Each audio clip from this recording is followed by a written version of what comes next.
Good morning, good afternoon, and good evening. My name is Zachary Bell, your favorite veteran with a sign, and welcome to another episode of the After Action Podcast. My guest today is none other than the incredible Tyler Vargas-Andrews. Tyler and I sat down. We talked about his life growing up in Northern California, his military career, the incident that happened at HKIA, and his life beyond the battlefield. Please welcome to the show my guest, Tyler Vargas-Andrews. This episode is sponsored by Medical. Every veteran deserves respect, competency, and clarity when pursuing a disability claim. Of course, we all know the frustration is much more common. If you're looking for a better path and documentation that strengthens your disability rating request, start with our sponsor, Medical. Re's team of professionals work with a network of experienced physicians, and they've already provided meaningful medical evidence for more than 25,000 veterans. And while they can't guarantee what the VA will decide, 95%, let me say that again, 95% of their clients reported receiving a disability rating of 70% or higher. That's because when you connect with Medical, they take the time to explain your options before you pay for anything. Free consultations. So don't give up on a stalled process or settle for an unfavorable decision from the VA. Cut through the frustration with accurate medical evidence and a streamlined approach that allows you to pursue your claim confidently. Head over to remedical.com, that's Romeo Echo Echo medical.com to book your free consultation.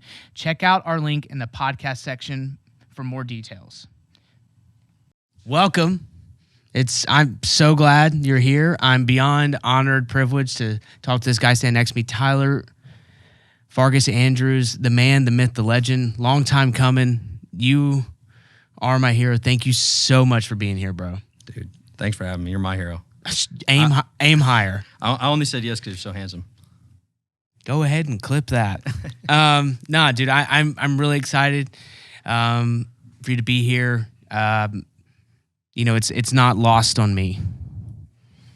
Like everything in my life that's brought me here to this point, that's brought you here to this point, and I just can't. It's really kind of surreal. I was thinking about it on the drive-in about like how wild and wonderful and much of a simulation life has to be for us to wind up in this moment to where my dumb ideas with cardboard wind up to a place where we're sitting here, chopping it up in the studio, bosses on the wheels, and look at us now. So Marine Corps is a small place too. I mean, the fact, like you said, the fact that you and I are the ones sitting right here at this table is pretty. It's crazy. I don't know what it is. Yeah, it's crazy. It's crazy. Maybe Neo was on to something. But before we get on to that, let's start where it all began. Just keep it light. I don't want to be too personal. So if you just give me, date of birth, mother's maiden, stuff like that, and we'll keep all that so I get a credit card running. But no, tell me about where you're from. Let everybody know where TVA begins. So I grew up in Vacaville, California. Single mom of three. And moved up around just above Sacramento when I was in my sophomore year of high school. Kind of big change. Did the whole I hate my life thing for a little bit. Moving, losing all my, what I thought perceived to be losing all my friends and whatnot, and having to join new sports teams. I ended up few years later telling my mom that was the best decision that she could have made for our family. And moving y'all? Yeah, I hated being there when I first got to Folsom just because it was a new place, new friends, all that stuff, and then quickly just fell in love with the community and the people and the relationships that I was making and the life that I had because of my mom. So that was great for her to hear. The appreciation after so much, I don't know, young hatred that I had in my heart for moving there. Angsty? When you say you're angsty? Maybe. I don't know. A little bit. So Folsom's where? It's in like NorCal? Is yeah, that it's because you were in Sacramento. It's like Sacramento County, so it's 20 minutes above Sacramento. So okay, yeah, that's pretty good. Yeah, I think it's still Sacramento County, but just below the Sierra Nevadas. Growing up, as soon as I could drive, going to Tahoe and hiking around, skiing, snowboarding. Got pretty decent at snowboarding, I felt like, and then here I am now. So that's not going to be a thing, standing up on two legs snowboarding. But I'm getting back into the sit down stuff and cruising around. They do have like a sit down thing, right? Yeah. I'm getting the adaptive sports at Walter Reed. The head of the adaptive sports program is connecting me with individuals who are going to make me a custom bucket so I can tear it up on the hill again. But that'll be that'd be pretty cool. Bro, I'll tell you this. One of the guys I served with, who was in Garmser and Marja with me, he's a double BK, right? Was at Walter Reed, went down to BAMC in San Antonio before. I think they call it something else now. But he did a bunch of outings and like wound up going to play sled hockey on a whim. Oh, wow. Jump cut, world champion, FaceTimes me from the Olympics. Damn. All sorts of stuff. All that to say is that if he can do it, dude, you can do it. Like literally like a sport that like we didn't even know about at all in my family, or most people didn't know about. Luke McDermott's his name. Went on, like, I have a photo of him like FaceTiming me and my kids, and he's biting his like Olympic medal. That's badass. That's it's so hard. And they're like, Dad, what'd you do? And I was like, what? Like, come on, man. Like, it's just crazy. So, yeah. I mean, the stuff they're doing for adaptive athletes has never been better. No, it's crazy. Yeah, I agree. I mean, just the stuff you do, and we'll get into it, but like, chill. You know, like I mean, like I worked out today, but like when I think about like not working out, I don't think about David Goggins. I think about Tyler Vargas-Andrews. That's what I think about, whistling death, dude. I think about TVA, because like you're out there just like, all my life, been grinding all my life, just like killing it. And I'm like over there just like, just trying to get underneath like 95 or something. Yeah, you know? the whole who's going to carry the boats. I always joked and said that I am the fucking boat. So I'll carry everyone else. But. And that's how you make a clip. Oh, bro, that was fucking bars, dude. Yeah, we'll tag it. Dude, it's funny. I haven't had that reaction out of him yet. That's funny. Like took it back. No, dude, I love it. I love it. So you're growing up doing all these things in NorCal, which from what I understand is it true? Let's get into politics. No, I'm just kidding. No, is it true that like I haven't been there, and Blas, he's from Southern Cal, but like it's completely different places, right? Oh yeah, I mean it's like rodeos. It's like and two stuff? different states. Yeah, I mean so yeah, that's like one big one. I'd say Northern California is still California, but it definitely feels American, patriotic. Where I grew up around there. I mean it's I don't know. I've been to Tennessee a few times, and it's a lot similar of a culture up there, I would say. Like we're here, like where we just live. People are friendly for the most part. People are friendly. Stop on the side of the road to help someone out, things like that, and and it's definitely. I was down at Camp Pendleton my entire Marine Corps career, so I got both sides, but I got to see the whole SoCal, Oceanside, Carlsbad, Pacific Beach, San Diego thing, and I mean it's way different. Obviously the obvious, the nightlife, the party and all that stuff's a little more down there, bigger cities and whatnot. But Northern California, I mean, I grew up, my family's home's right in between Folsom Lake and the American River, so it just follows right along, goes right through the middle of Folsom. That sounds awesome. Growing up, kayaking, jet skiing, fishing, cliff jumping, all the likes. I mean, it's definitely like, for me, that's what, grew my love for the wilderness, because then you've got El Dorado National Forest around, like right next to Folsom. You've got South Lake Tahoe, all of Tahoe right there, and all of the national forests surrounding. So it's really easy to get out into the wilderness and feel, like how you're supposed to feel as a human and not cooped up in the city or in the suburbs. But yeah, dude, I'm like 5 seconds away from homesteading. Yeah, I think a lot of people are. Dude, if my kids weren't doing like competitive cheer and we had to be like so close to like the city, like I would have already like broke my cell phone, and I would just show up here like once a week or something and just start over. Yeah, go get a farm out in Wyoming or something. Only overalls. That's all I would wear. My friend Tim just moved up. What about the winter? I'll deal with that. Okay. I'll just stay inside. Some fuzzy socks? I don't know. Maybe not Wyoming. My heart longs for a simpler pace of life. Yeah. Even though as I continue to complicate it. It's real easy to do that, I feel like, in today's society. Maybe that sounds kind of cringy to say, but it's everyone gets sucked up in the technology. I mean, I was just telling you about my truck. Like you have such an ease of access to things now, and the whole instant gratification, that it's very easy to fall into that. It was really gratifying to like press a button and watch the tailgate drop. And then now all I can think about is like all the technology that's dumped into like making that happen, just so I can be like, But yeah, I got two Raptor boys here today, and I'm just dadding it up, and you guys are doing everything you can. But yeah, so you're out there in the wilderness, living it up.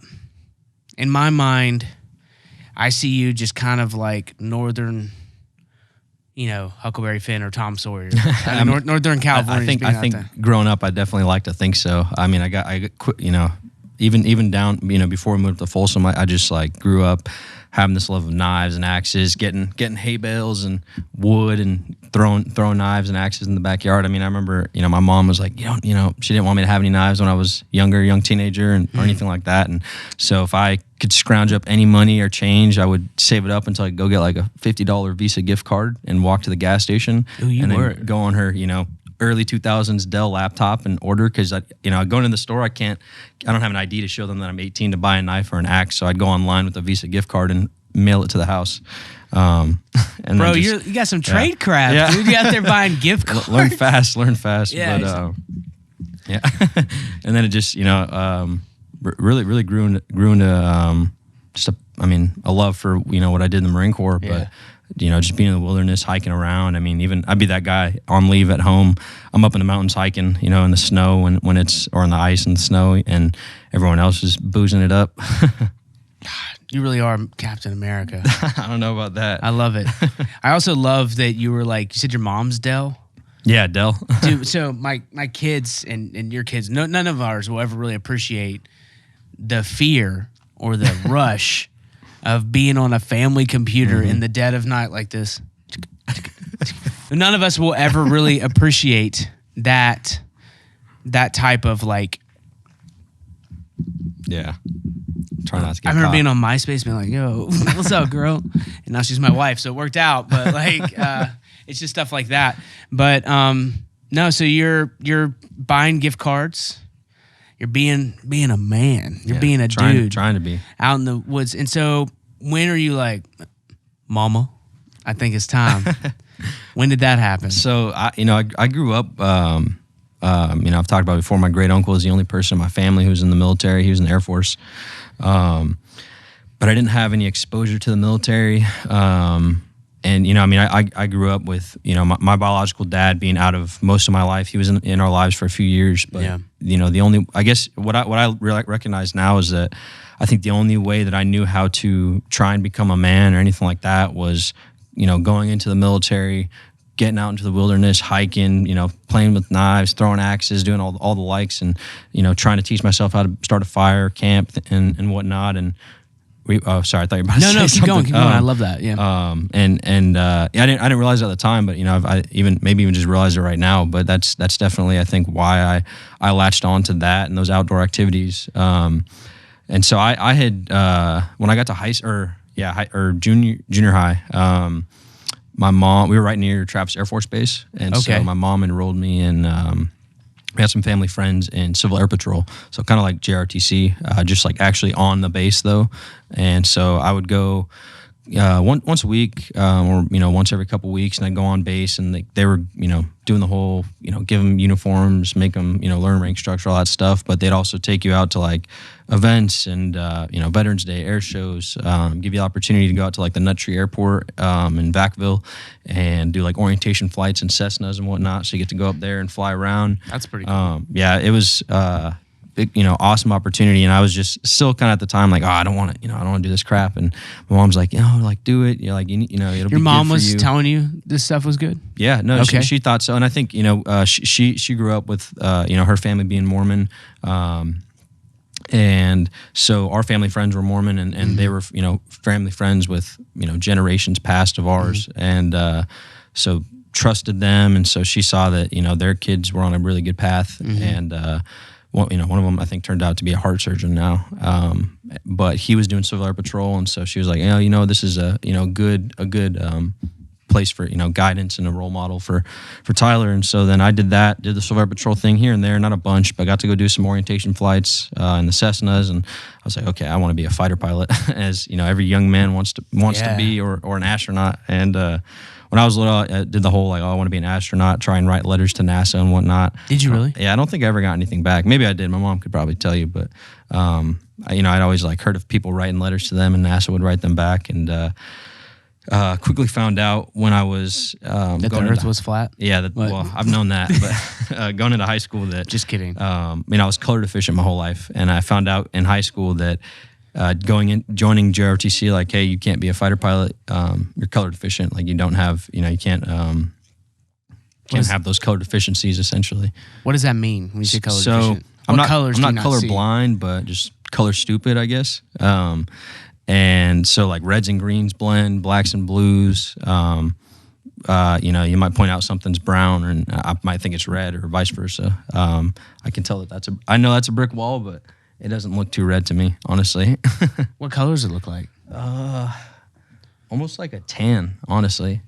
I can see some of the bricks that are darker, but it honestly looks kind of tan. That kind of sounds better, actually. it looks nice. No. So and you've learned that you're bricks are red, obviously. Yeah. But you're tan is actually red. Yeah. Is that what you've learned now? Yeah. It's obviously I know what things are certain colors, and so obviously most bricks are red, so helps my brain kind of link it together, and if I look at it harder, I can see more. But so that was what kind of led me into now I can't be a fighter pilot. What do I want to do?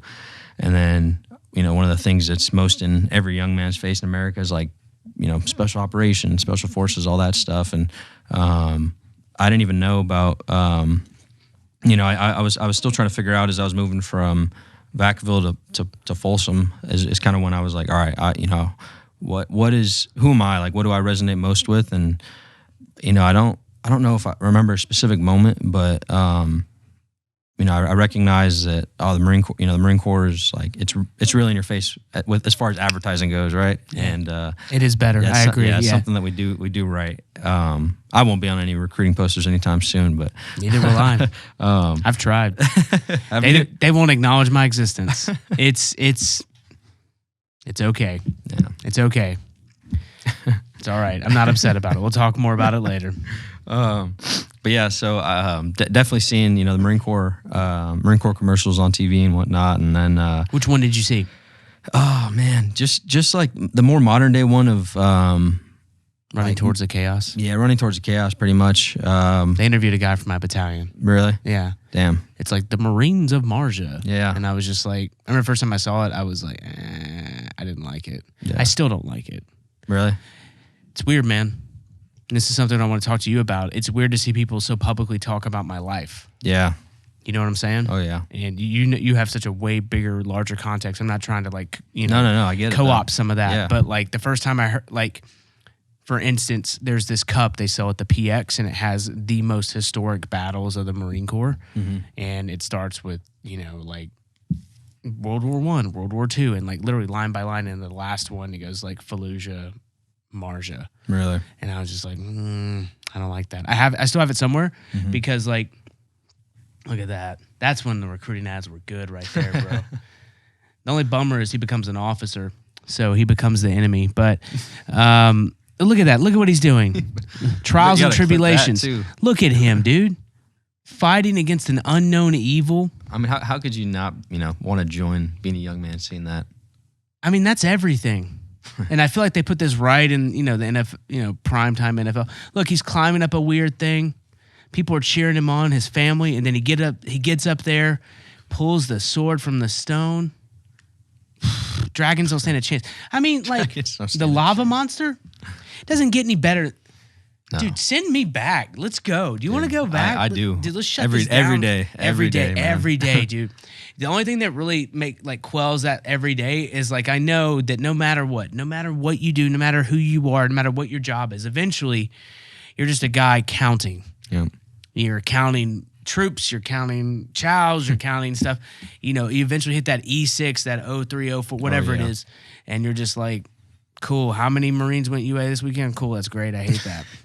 Like you eventually become the thing that you don't want to, no matter what, that's the only thing they don't get right in the movies is Gunny Highway eventually was like, what do you mean they went UA? You know, like it's just, you become the villain in a lot of sense. Yeah.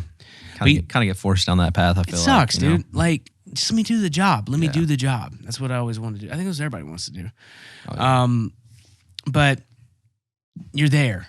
You're going to recruit. Was there any other branch that you were talking to? Was it a good? No, I mean, so one of my best friends growing up, his name's Rakai. He and I, all same thing. Always had a fascination going to the local air shows at Mather Airfield in Northern California, and all the branches show up with their little recruiting tents and whatnot. And we were there one time, and it was when I was like, all right, I want to be a Marine, and so I was always all over town seeing them. They'd come into school, and I even talked about this too, but my government teacher in it was like junior year of high school, I want to say, or something like that, senior year, and he allowed the different branches recruiters to come in town, and the only ones I would ever listen to was Marine Corps, and obviously they're coming in dress blues, and I mean they just look good, man. I mean that's the first thing that I think almost anyone in the United States of America can distinguish between the Marine Corps and every other branch is we look fucking good.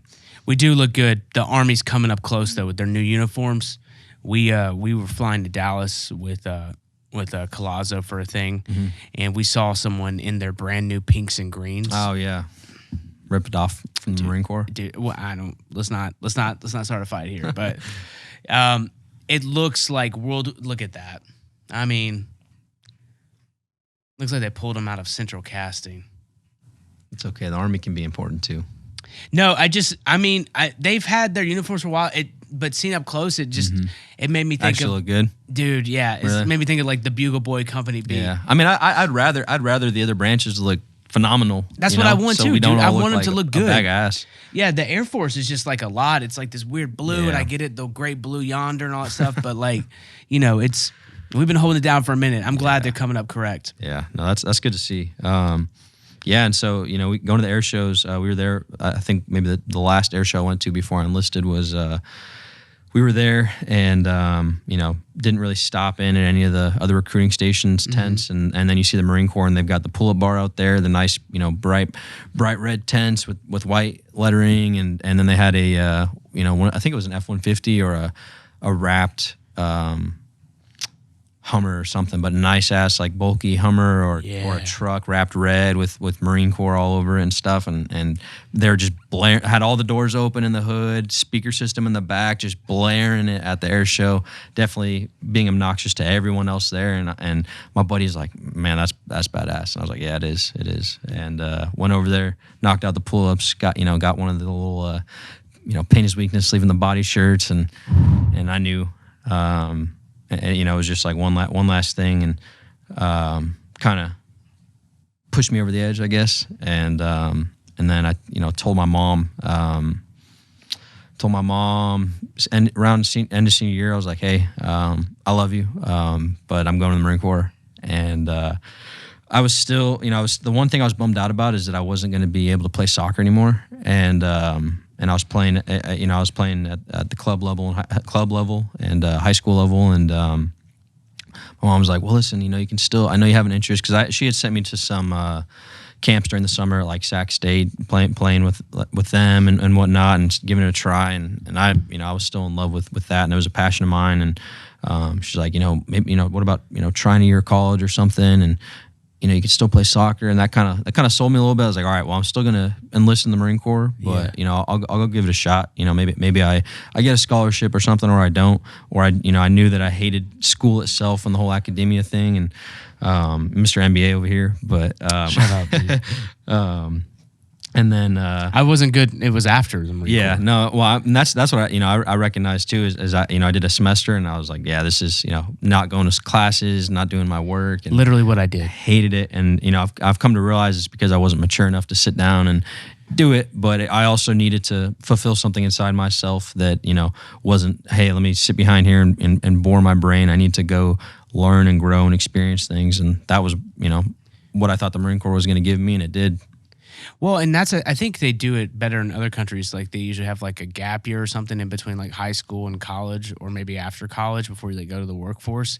I think we should, like, as a country and a culture, like promote that. Yeah. Like it doesn't have to be military service, just like, work at a nonprofit, put your time somewhere else, because like coming from elementary, middle, high school, and you go straight into college, and I know it's supposed to be when we're supposed to grow and stuff, but it just didn't feel normal to me. Yeah. No, I agree. I did one semester and I got a 1.67. Yeah. I don't even know what my GPA was, but it was not good. I know it because I told a lot of people that when I went back to college afterwards. Yeah. So I was just like, oh, it's like a scar that'll never heal. It's like when Frodo got stabbed with a sword. Yeah. Like it's just a wound that always hurts me when I think about like how I really blew it then. But at the same time, I didn't. Yeah, and I mean, that's what it came down to for me as well. Is I remember like there's certain requirements to meet the California like FAFSA or whatever to get money, and I just like dropped out of all of those standards because I wasn't going to class, not doing my homework, and I was all right, yeah, I'm going to the Marine Corps. Yeah, I'm done. And so, what year is this? That's 2017 end of 2016 through early 2017, and then. I want to say in the summer of 2017 or no, excuse me. It was the first month of 2017, I want to say, or the second. And I went to the recruiter. My mom was like, hey, letting my great uncle knew what was going on. We're really close. And she's like, listen, he's going to come down. Well, he was like, okay. He's like, well, offered immediately to my mom and I, like, hey, I'll come down and we'll take him to all of the recruiting stations. And I was like, God damn it. Like I knew something, they were going to try and do something. And I was like, okay, like we'll go to the recruiting stations and, at least I'll maybe be a little more knowledgeable, but I know I'm going to go into the Marine Corps. And I told them that. I was like, we're going to go do this. And then I'm going to enlist in the Marine Corps. And they thought it was going to maybe sway me, and they were hoping, I think. And so we went to the Navy. Told them, I wanted to, go into the Marine Corps, and then, eventually go special operations somehow. And, I didn't have too much of there wasn't a path that was known to me yet. Like, oh, you can go to the infantry, and then you can, run a sniper screener, and then you can try, you can go to ANS or recon or all these things. I just knew that, I knew what recon was, didn't even know what Marine Raiders were. Well, and nobody else does either. I ended up going to the Navy recruiting station, and they're trying to sell me on the whole SEAL thing. Never had an interest. The Navy was the one branch that I was never even like had an interest in at all, honestly. And walked out of there, then went to the Air Force One, and they started talking to me about like the PJs and being a SEER specialist. And the SEER specialist, I was like, oh man, that's actually really, really interesting. Did they show a photo of Garand Thumb? They didn't, but maybe they do now. I don't know. This could be you. And it's just him in flannel. And like to the untrained, you're like, what, a guy in Idaho? Yeah. Like, is that your selling point? And they're like, no, wait, he's actually really good. He makes like really good memes and stuff. Yeah. Okay. I don't know. Yeah, I don't know. I'll have to, maybe I'll do that when I'm back home. Yeah. And I'll see what's up.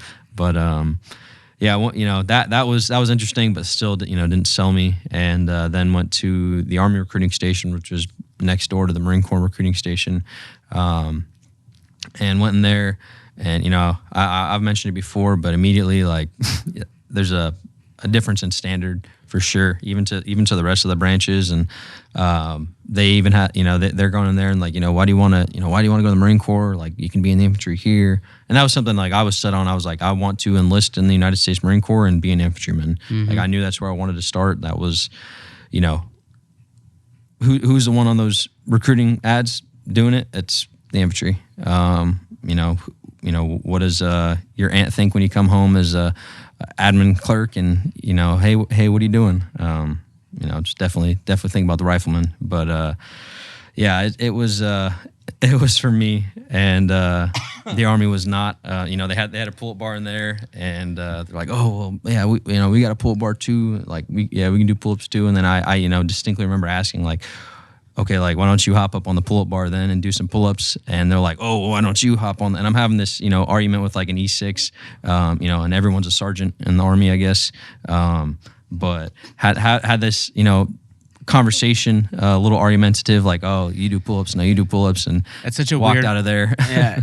That's such a weird recruiting tactic. We do pull-ups too. Yeah. It kind of speaks towards recruiting as a whole across all branches. Yeah. Well, I mean, it was just the fact that like they had a pull-up bar in there that had, that was only inside next to a desk. Yeah. And then obviously went into the Marine Corps, and who ended up being my actual recruiter. He was in there at the time, Sergeant Wallace. I don't know if he's still in or not, but he was in there. And I had already done, my government teacher had allowed us all the opportunity senior year to do the ASVAB. And so I did the ASVAB at school. And I ended up getting like a 90 or 91 on that, and knew I had already done that. So he asked about it, told him I had it, told him what I wanted to do, kind of called me an idiot for, wanting to do the grunt thing. And, but, never didn't support me, which was cool to see. Like, he was always like, all right, well, this is what you want to do. Like, now that we know that, like, go for it, send it. And so got to jump into that. Met my best friend, who I am the godfather to both of his children. That's awesome. At that recruiting station, and found out we were deploying the same day. So going to boot camp the same day. And they're like, you want to do the buddy program? And I was like, looked at him, he looked at me, didn't really know each other. Like, yeah, sure. And then just built the friendship from there. Yeah. Yeah, sure. Mwah. Yeah. A little more than that, but okay. Mwah. Put a little love on it. Well, so you're off 2016, 17? 2017. 2017. Lord have mercy, man. I feel old. So you're there. Go off to boot camp, San Diego. I'm not trying to minimize it, but like those, You can minimize it. It's okay. Dude, I mean, like, it's all pretty much the same. Yeah. Something you have to get through, Parris Island's tougher. I don't have time for that. I don't have time for that. I'm more interested in like your career once you get like to a unit. So you go through boot camp, you go through SOI. What do you pick in SOI? Being a rifleman, I was, that's what it says right there. I had to write it down so I mean, wouldn't forget. You get it. Yeah. It's. That's what being a Marine is. That's what it was to me at the time, and it still is. Obviously there's a lot more. That's me saying it extremely broadly, but that's what being a Marine is to me, and was at that time. Yeah. Go ahead. Is every Marine a rifleman? No, they're not. Riflemen are riflemen. Maybe World War II, but thank you. It does not minimize anyone else's service. No, it doesn't. I don't like that we're trying to. It's just low level stolen valor is what it is. But like, just be honest about what you did. Yeah. Be honest about your job. That's okay. I know there were different situations in World War II when they're like, hey, we're out of people. You got to stack on a door. They didn't call it stacking. They call it just rushing the hill or the beach or whatever. Because like I chose a thing, you chose a thing, that's fine. Everyone should be proud of it and own it. But like, stop. If we're all riflemen, then we're all pilots, we're all mechanics, we're all whatever, but we're not. So I don't say that, so y'all can't say it. Yeah, no, and I think, I want to say I don't get it, but I do kind of get it. I don't know why it's such, I guess what I'm saying is I don't know why, it's such a big deal that people can have different experiences in the Marine Corps. If everyone was a rifleman, we would not be the warfighting organization that we are or have been throughout the generations past. We need other people to do other jobs. I might think my job's cooler than yours, but that's I like, you wanted to do what you wanted to do. I did what I wanted to do. That's the whole point. Yeah. That's the whole point. It's supposed to be that way. Yeah. So you go through SOI. What unit do you go to? 2-1. 2-1. Yeah. So I go to 2-1. My best friend Ritter, he went to 1-1. So we kind of stayed. We're both in Horno and stayed. And all of our buddies from ITB, like we were all in 1-1 or 2-1. So we stayed kind of similar deployment schedules as well. Okay. Went there. Got there while our unit was still on deployment for about another 2 months. They were on the 31st MEU, Warriors. And then little did I know that I'd end up on them. They're on the UDP, excuse me. We ended up on the MEU for my first deployment. But explain what a UDP is. So it's the unit deployment program. It's just being one. It's a show of force in whatever country we're in. For example, Okinawa or Australia are some common ones. Okay. And you're there just training. You're doing what you're doing in the States, honestly. You're getting, if you're lucky, you're going to get, joint training with maybe the JDF, Japanese Defense Force. Now, can't say that that's going to be good or bad training, but getting to train with other militaries, going to I think it's Fuji's where that other cold weather training is as well. I didn't do any one of them. That, so. But I didn't either. I did Bridgeport, but How was that, the cold weather training in Bridgeport? I loved it. I mean, Bridgeport, California is like, I want to say it's like 80 miles from Folsom area. Okay, so and it's like, I grew up going up into Tahoe, hiking up the Sierra Nevadas all the time during, it was snowy, icy, and obviously it's a lot different carrying, an 80 to 100 pound ruck and then a 70 pound sled per fire team. But man, I loved it. I love the cold. I hate the heat. I absolutely love the cold. Yeah, almost everyone I know who was out there was suffering, and I was enjoying it. I mean, it was definitely like, it was just, I thought it was the coolest thing, being able to hike across the mountains in a blizzard, like dragging a sled. Who else does that shit? Jeffrey Dahmer, and he ate people. Yeah, but that's it. Not Dahmer party. Yeah, dude. Like, that's the craziest thing you said yet. I don't know. I love Bridgeport, and I've got one of my buddies who's in my team out in Kabul. Adam, he was the same way. He wanted to be a Red Hat up at Bridgeport, and that was something I'd always thought of. I mean, but he, same thing, grew up in the outdoors, hiking, hunting, doing all that stuff. And I mean, I guess there's probably quite a few people who have that background and enjoyment that don't want to be in the cold. But I don't know. I had fun, honestly. It's definitely the suck, but I mean, no one enjoys pulling a 70-pound sled on top of all your gear and kit up a mountain. But to be able to do it, I think is pretty cool, or at least when you're done. Yeah. No, I mean, all that stuff is cool. But in the moment, you're like, I really should have gone to college. we had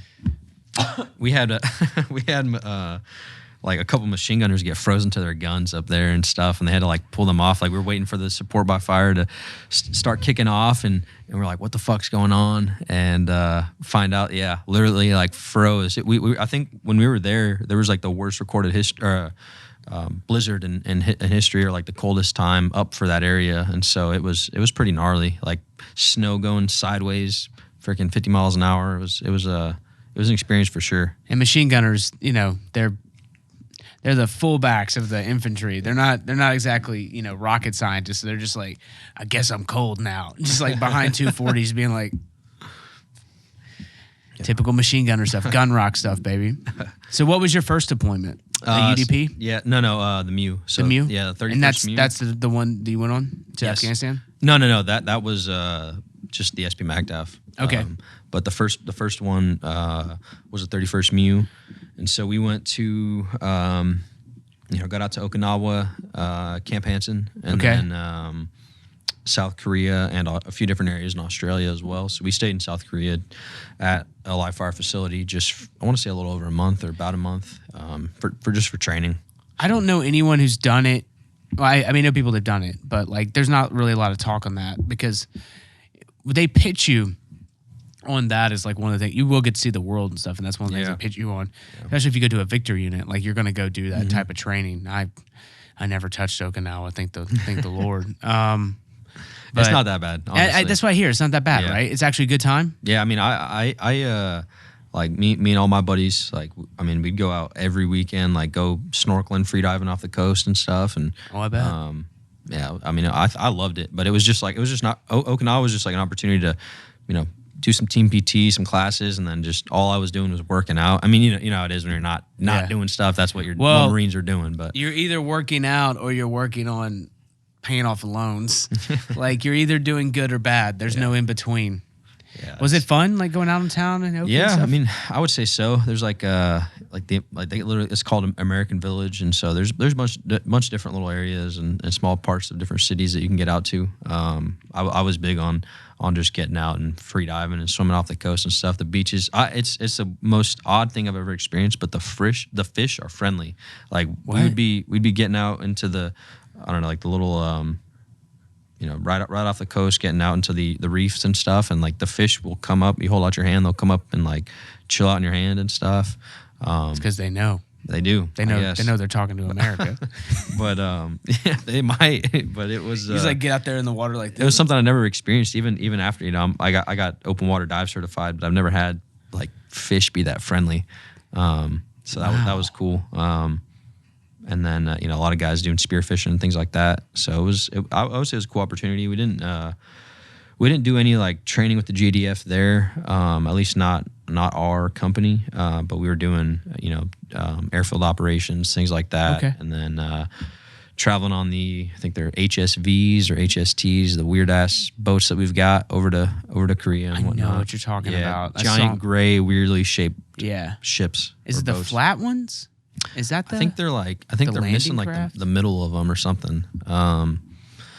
I don't know. But I don't know. I was on the 24th MEU for my first deployment, but we went straight to Afghanistan. We did 30 days on the USS Nassau, and that was a nightmare. Yeah, it was an absolute. I was a boot, bottom of the barrel.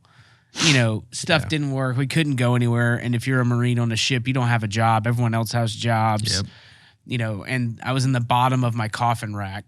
God forbid you try and wash your clothes too. And nope, couldn't do that. Yeah. Could not do that. And I remember I had a book I was reading. I don't know what book it was. Probably something really cool, like Gates of Thermopylae or something like that. Gates of Fire. Gates of Fire. Yeah. Gates of Fire. Being like, but I just remember there was so little space between me and the thing that I had to fold my book down to turn the page to lift it back up because it hit the top of the coffin rack, and that's when I was like, okay, we're here. This is a story I'll tell one day, I guess. But no, so ship life sucks. We're on the USS Wasp. Yeah, it's just if you're a Marine, they're just like, girl, gangway sick bay. Like they're just, and you're like, I get it. You got a job. Chill, dude. Like I'm just hungry. I know we're annoying. I get it. So you're on that, and you come back, and then that's when you start moving to what? You start moving to the sniper teams. Yeah. So I was, leading up to that deployment, I was the first deployment. I was a boot team leader. Nice. And definitely, just I had some leadership in my platoon that really saw what I wanted and was capable of, especially after getting NJP'd. Like it kept me from making more mistakes, rather getting caught. I would say, taught me how to not get caught, and I think everyone needs to learn how to do that. It's necessary skill to learn. Dude, I snuck off of 29 Palms. Me and my best friends. There's no shame or shade. I'll throw it anyone. Oh, yeah. They did not catch us because we saw our company gunny in the same bar. It was great. That's awesome. We were all dressed like insurance salesmen too in our emergency civilian attire. We called a cab, hopped the fence, like literally had a blast. I don't remember any of it. It's funny. Legendary. That is pretty legendary. Yeah. Honestly, that's a good memory. Yeah. Man. Yeah. No, we. But I would have been still a lance corporal if like in the Marine Corps, like trapped somewhere. Yeah, most definitely. Yeah, would have been worth it too. Yeah, that's a worthy NJP or court martial, I think. Oh yeah, sure. Dude. Yeah, we did. Man, what was I saying? Fuck. It taught you how not to get caught. Oh yeah. So I had planned. I knew for me, the Marine Corps was going to be a way where, like, for me it was a route to sink or swim. Like I knew I was gonna become a really good swimmer, or I was gonna suck. But my plan was to be successful, and I took every bit of knowledge, every bit of PT, everything I could from those above me, the good and the bad, and tried to push myself and to be the best Marine I could be, or the best infantryman, and my immediate leadership saw that, and they definitely took grasp of me, and just kept, if I could handle it, they just kept feeding me the knowledge. Good, dude. I mean, that's what's supposed to be like. Yeah, I went to. I remember going to like AIC. Like I was. What is AIC? Advanced Infantry Course, and so coming back from. Did you ever go? No, I could have taught it. Yeah, probably. No, dude, I don't know. They were implementing that stuff as I was leaving. Yeah, they were implementing. What is it? Is that the squad leader school or whatever? Yeah, it used to be. I had OJT. ISLIC, I think, like Infantry Squad Leaders course or something like that. No, my squad leader went to that, and I became like an acting squad leader during the workup. Finally, we can talk about me. And that's what I'm here to hear. Don't, dude. It's so dumb. But like they had started implementing, because in that time, the 07s into the early 10s, deploy. There wasn't like honestly PME the way there's developed now, corporal's course, sergeant's course, all that stuff to like really shape a leader and stuff like non-combat. But all we knew then was combat. So they were just like mandating that stuff. Like you got to do this to be like PME all the way up so you can get promoted. So yeah, I mean, well, like fuck when I first got to the fleet, like the only person in our entire platoon who had been to combat was our platoon sergeant. I was gonna guess that. And then he left our platoon within like the first 2 months of me being in the fleet or getting to Echo Company. Yeah. And then it was no one. No one had no one in our platoon anyway. There were still a couple other guys in the company, but like, the weapons platoon sergeant and like other dudes, at the platoon sergeant level and above, primarily above, but yeah, definitely a different culture because then you got, all the senior lance corporals and everyone who thinks their fucking UDP made them something worthy, I guess. But, they're, and there's good dudes and bad dudes, but, I definitely was, me and a couple of my peers as well, but, I was never one to take shit. Like I spoke up when people needed talking to, and if you were my senior or not, it didn't matter. And that was one thing I knew, like, what is someone going to do if I'm smarter than them, I'm faster than them, I'm stronger than them? They're not going to do anything, and they're going to listen to me or they're going to get the fuck out of my way. And so that's something that I learned as a very young Marine. As a boot. Yeah, as a boot. Yeah. And shut up, do your job. And I had a few instances like that where we'd be doing PT with the platoon or other squads and like other fucking team leaders who were not shit at all. And I was I was a young boot team leader coming into it, and I'm like, you're not my fucking squad leader. Don't talk to me. And that was a few turning points there. But even like I remember when I got. I had buddies who, I didn't come in with, the two referrals or anything like that. Like I went straight, like spent all my time as an E1, spent all my time as an E2. Same. And then I got meritoriously promoted after that. But it was like, I had a couple of my peers who in the platoon, like they came in out of SOI as, PFCs and stuff. And then they got promoted to Lance first. And like they let their seniors, and they're in other squads and stuff, and or in mine, but they let like the other seniors in the platoon who hadn't done shit really, like stomp on their chests and shit like that. Like, they're doing that crap, doing the. See, y'all did that, but like we didn't do that. Yeah. And like and I had crazy team leaders. Yeah, I had insane team leaders. Yeah. Like off the rails. They shouldn't have been allowed to speak in public. Seniors, dude. Like one guy had done 3 deployments in a row, and like I don't even know like how people like he would make boots run past his room. So like the fact that these UDP cats are stomping Lance corporals in their chest is insane to me. No, I mean it was insane to me too, and that was like. So then Bro, you went to Japan. Like, you could have been Doctors Without Borders. Like, calm down. Yeah, and so I remember, when I was finally getting promoted, and it worked out for me, right? I got NJP'd as a private, and or as a PFC maybe, and it got perfectly lined up with my promotion restriction. Good. Was the exact amount of time I had left to pick up Lance. So by the time, that 6 to however many months it was, 6 to 9 months. 6 to 8, something like that, yeah. It probably changed. I showed who the fuck I was to everyone around me, and then I got promoted the day I was allowed to be promoted to Lance, and so I mean it's a testament to your character, right? It was you took I mean to get an NJP E3 or below is nothing really. Yeah. But that's the thing is I didn't know that at the time. But dude, it feels like over. It's a fucking nightmare. I'm restricted, like whatever, all that stuff. But look, you took it in stride, and like you literally put yourself away ahead of your peers and broke away from the pack. Yeah, right? no, it was. That's what put you the on best thing that could have happened to me, honestly. I think at the time, and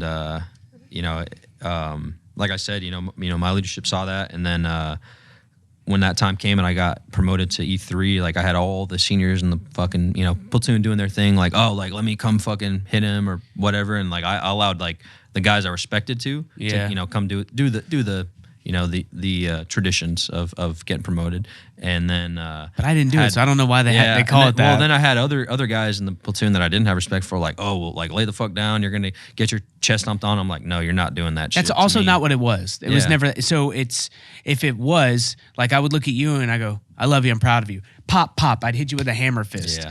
So what you're talking about is something that's degrading. Oh yeah, no, exactly. And that is literally that you're beneath me, and it's the last thing I do is you're beneath me. Yeah. It was never that. You look them square in the eye, you go pop, pop, that's it. Like the only other time is you get cracked for your blood stripe when you pick up NCO. That's it.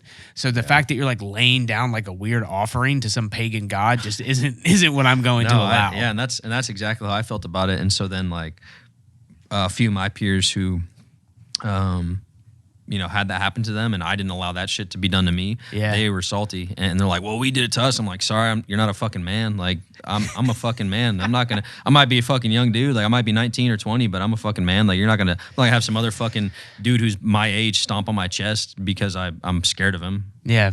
And then shit never made sense to me, but because it doesn't. No, it doesn't. It doesn't make sense, and and they're all boots to you now because you actually went on a real deployment, right? Yeah, Think about it. I'd call him. Let's call him up. Let's we're gonna have Blas pull him in here, but no. So we're heading to. This is why you got on the teams, right? You were picked. People who may or may not know this. Snipers at the time when I was in, they're attached to infantry companies, and I think they're moved to H&S. Whatever. I don't know what their status is now, if they exist or not. None of that. Blah blah blah blah blah. But it was the people where the platoon sergeant and the platoon commander would go around picking people and saying, "Hey, we like you." And oftentimes I found out from one of my really good friends who I miss, Rob Richards, rest in peace, is that they would talk to the company first sergeant and they'd be like, "No, you can't take so-and-so," like, because they want the best and stuff. Yeah. But you got picked because you were the best, and we're going to talk more about that right after we take a quick break and more about you. And thank you for being here, Tyler. Thanks for having me, man. It's great. We're going to talk about you, and so now you've gotten to a place in your career where you advanced on the sniper team. You've done your induct, which is like a 48-hour haze fest, really. Yeah, I think ours was just about a week or so, but they vary. I mean, there's ones that are like weeks, a month long, but I mean, it's kind of dependent on needs and necessity. Really. Well, I know it's like a full week, but there's like 2 or 3 days where you're just up the whole time, like doing like running land nav or something. Yeah, well, I think it's the end event. Yeah, so I mean, the way we did ours was all of the like basic physical stuff at the beginning, like the PT, back-to-back PFT, CFT. Yeah, first class PFT, first class CFT, yeah. And then we went I want to say we went straight into like classes, because that's one thing that's cool. I mean, they try and the state platoons do it well, and First Mardiv, like they teach you everything, and then you go and perform it, and you execute, and they see what you can do. So everyone, at least has the same opportunity at outside of actual experience. So do that. I go through the indoc, and then we have what do you call it? That was partially through 2020, and then like in the summer, I want to say, and then they do my interview with Chucks. So this is in 2020 now. Yeah. Okay. Yeah. So this was in 2020. We got back right at the end of 2019 from the 31st MU. Okay. And then I took over as squad leader. Went to AIC, did that, and then came back, and then I wasn't even a squad leader for a year. I mean, I had been doing that. Like, I had been an acting squad leader. I had ran the McCree myself. Like, the Marine Corps Combat Readiness Evaluation for everyone watching. Yeah. What you do to prepare for deployment, or showing that you're qualified as a battalion. But did that, and then got told that after my interview, after the end of the indoc, interviewing Chucks, and sit there with the heads of the platoon, and they come back, let you know that they want you or they don't, and then they wanted me to join, and I did too, and I just made it very clear, hey, my intentions are to go to assessment selection. Like, I've been talking with the MARSOC recruiters already. Yeah.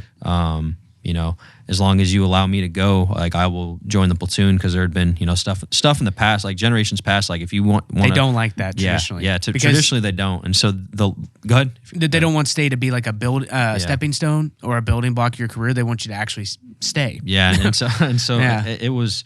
So my former team leader, Chaz, he's chief scout at the time when I came to the platoon, and he really pushed them away from, like, he was one of the other people, and the old platoon sergeant, like, they pushed that away from the platoon. They're like, hey, we want guys who give a fuck and want to work harder here. Like, if you want to go to ANS, that's fine. Like, and they recognize, like, because I told him, I was like, doesn't mean it's that I'm going to work any less hard. I have a goal that's, you know, above this, and that's going to make me a better person, help push the people around me, and they recognize that. And so they're like, hey, yeah, you can go and you can be in the platoon. And so at least for 2-1, like at the time they moved away from that mindset, which was cool to see. But I, you know, did the pre-sniper course with them, you know, started just jumping right into training and whatnot, got an offer to go to school right away.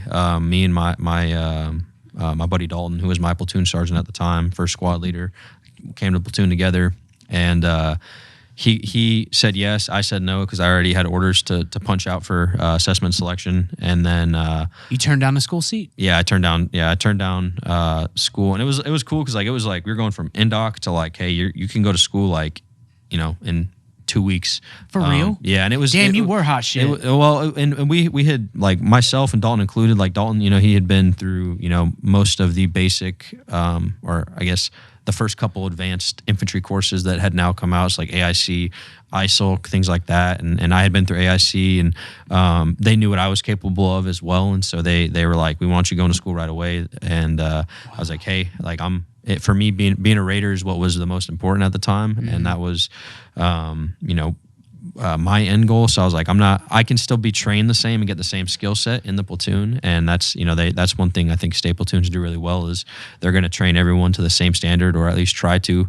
And ended up a week and a half out from assessment selection, and or like the next month or whatever it was. And I went back home for the 4th of July, drove up to Northern California, doing the whole, like, still rucking heavy, still lifting heavy, running really hard, way more than I should have been, that close to A&S. And then also like drinking for the 4th of July, and like, I think the things are for getting hemorrhoids is like you like exert yourself really hard. You drink you drink a lot of alcohol, or you're sitting down in a weird position for too long. And so I did like all three of those, like the exercise, the, you know, drinking for celebrating 4th of July, and then sitting in a car before, you know, 8 hours up to Northern California, and then driving 8 hours back down, and got back down.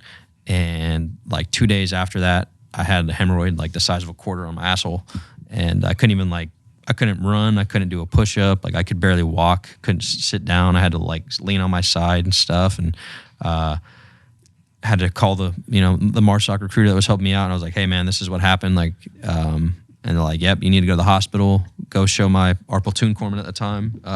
Shout out to Doc Boyce. Told him like, hey man, I'm having some issues. Like, can you check this out? And he's like, yeah, what's up? And I was like, I think I got a hemorrhoid like on my asshole. And he's like, all right, man, like, fucking drop your pants, spread your cheeks. And first words out of his, I did that, you know, and in his barracks room, I might add. And first words out of his mouth are, oh my fucking God. And I fucking pulled my pants. I'm like, are you fucking serious, dude? Like, those are the first words out of your mouth. And he was like, yeah, that's bad. And I was like, yeah. I was like, I thought it was bad. And, you know, sent me to the Naval Hospital, and then they gave me, you know, some creams and some pain meds. And I had, you know, to recover the next like 4 to 5 weeks, and missed out on assessment selection and sniper school because I had turned it down.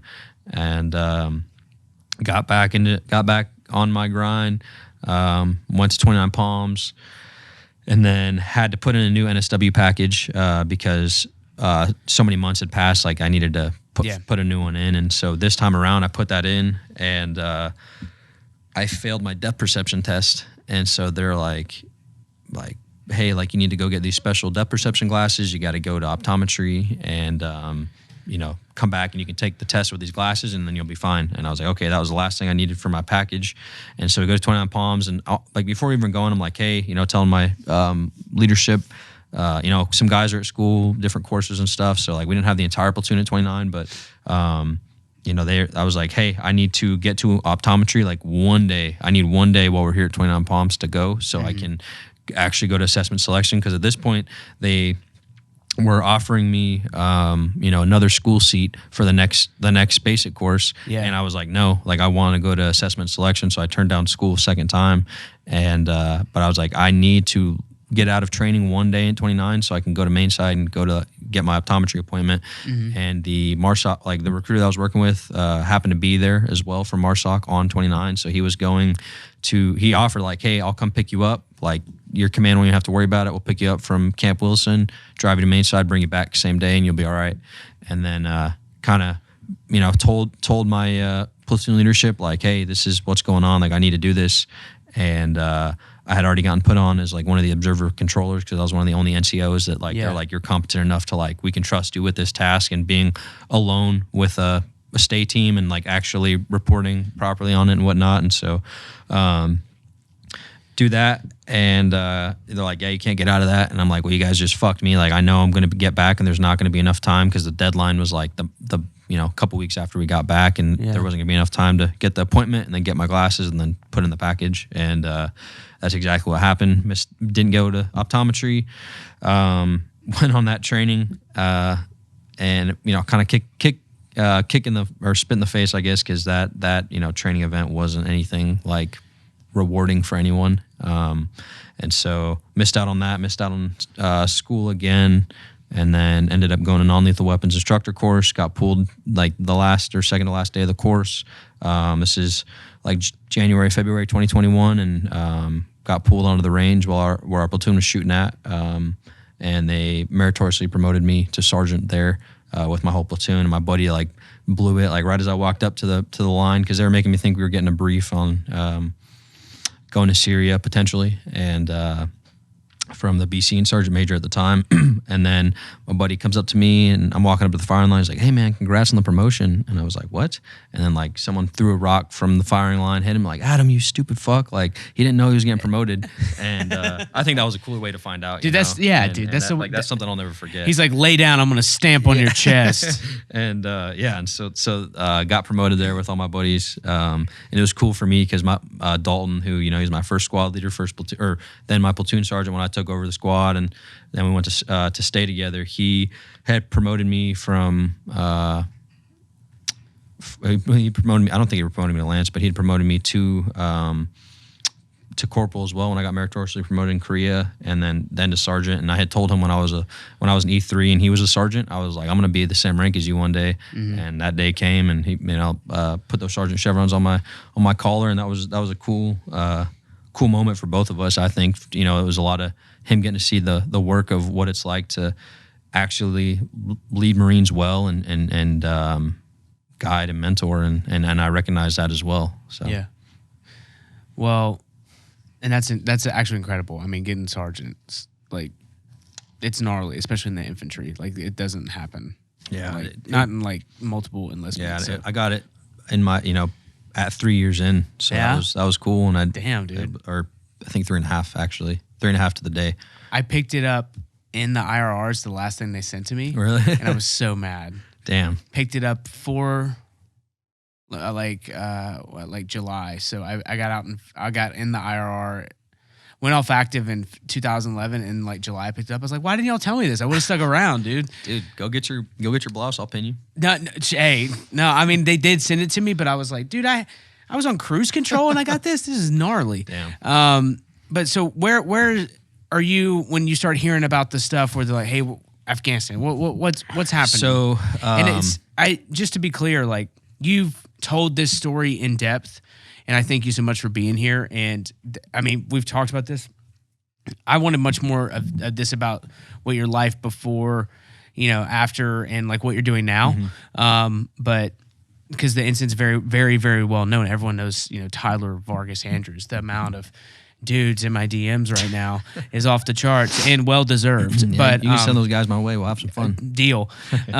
But when did you start hearing that, like, we're going to Afghanistan and yeah, so and stuff? So that was that's kind of jumping to I don't know, like 3/4 of the way through deployment on the SP MAGTF. So we had gone to Kuwait, gone to Saudi Arabia, but we didn't know that we were going to Afghan until, you know, a month or, you know, a month before is like when they were really, like, before we actually like got sent over from Saudi is like when they're like, hey, like, you guys are probably going to go, and then you're not going to go, and then you're going to go, you're not going to go, doing that whole thing. And then, but they know. Yeah. And then like 2 weeks before we went is when like our team found out. Yeah. And, you know, we had been watching for fucking 4 months, well, we'd been watching since the beginning of the year, Afghanistan collapse. Anyone with a little bit of common sense between their ears and two pairs of eyes, or two eyes, a pair of eyes, could see what was going on, what was happening over there. And,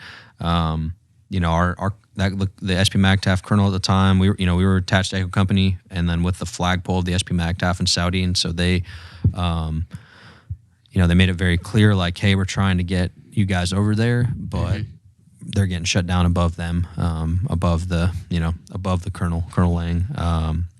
They're like, hey, we're not getting support. We're not getting. Yeah, like we're not gonna. And we started getting told, like from our leadership, that they were spinning guys up in the States to go, and we're like, we're next door. Dude, it was chaos. What's going on? Everyone was, all my friends that were contracting were like, we don't know what's happening. Like, it was an absolute nightmare. Yeah, it was. Yeah, I mean, there are certain people who decided to not let us go there earlier, but it wasn't at our level, and wasn't. Some would say, was it at the highest level? It was not at the highest level. It was not at the highest level. No. I'm saying it was not like it was at the highest level. Oh, it was at the highest level. It was interesting. Yeah, imagine that. That. Yeah, no. So we, waited till it was essentially the Alamo. We waited till the worst possible moment to get sent over there. And we did, and that 2 weeks before is when we knew we were going. And then Jorge, our team corpsman, comes into the tent, the week prior, and he's got his med pack of legitimate, drugs and antibiotics and whatnot. And so I was like, well, they're not gonna, trust corpsman with that unless we're gonna go do some shit or they're in a hospital. So he got his narc pack, yeah. And so we the knew. epi narc pins, all the little shit. And so we had. I think that's one thing all, state platoons in general pride themselves on. But like we were very cross-trained with everyone in our team. Like we knew what was going on. Our medical skills were, I think above average for an infantryman, just because we had so much opportunity to get sent to, I'd say for an infantryman without experience, with real experience, you know what I mean? No, dude, there's no secret that the state platoons, one of the coolest things is that you get to do all the classes, all the training, everything. I mean, like we got a bunch of the guys in platoon got to get sent to,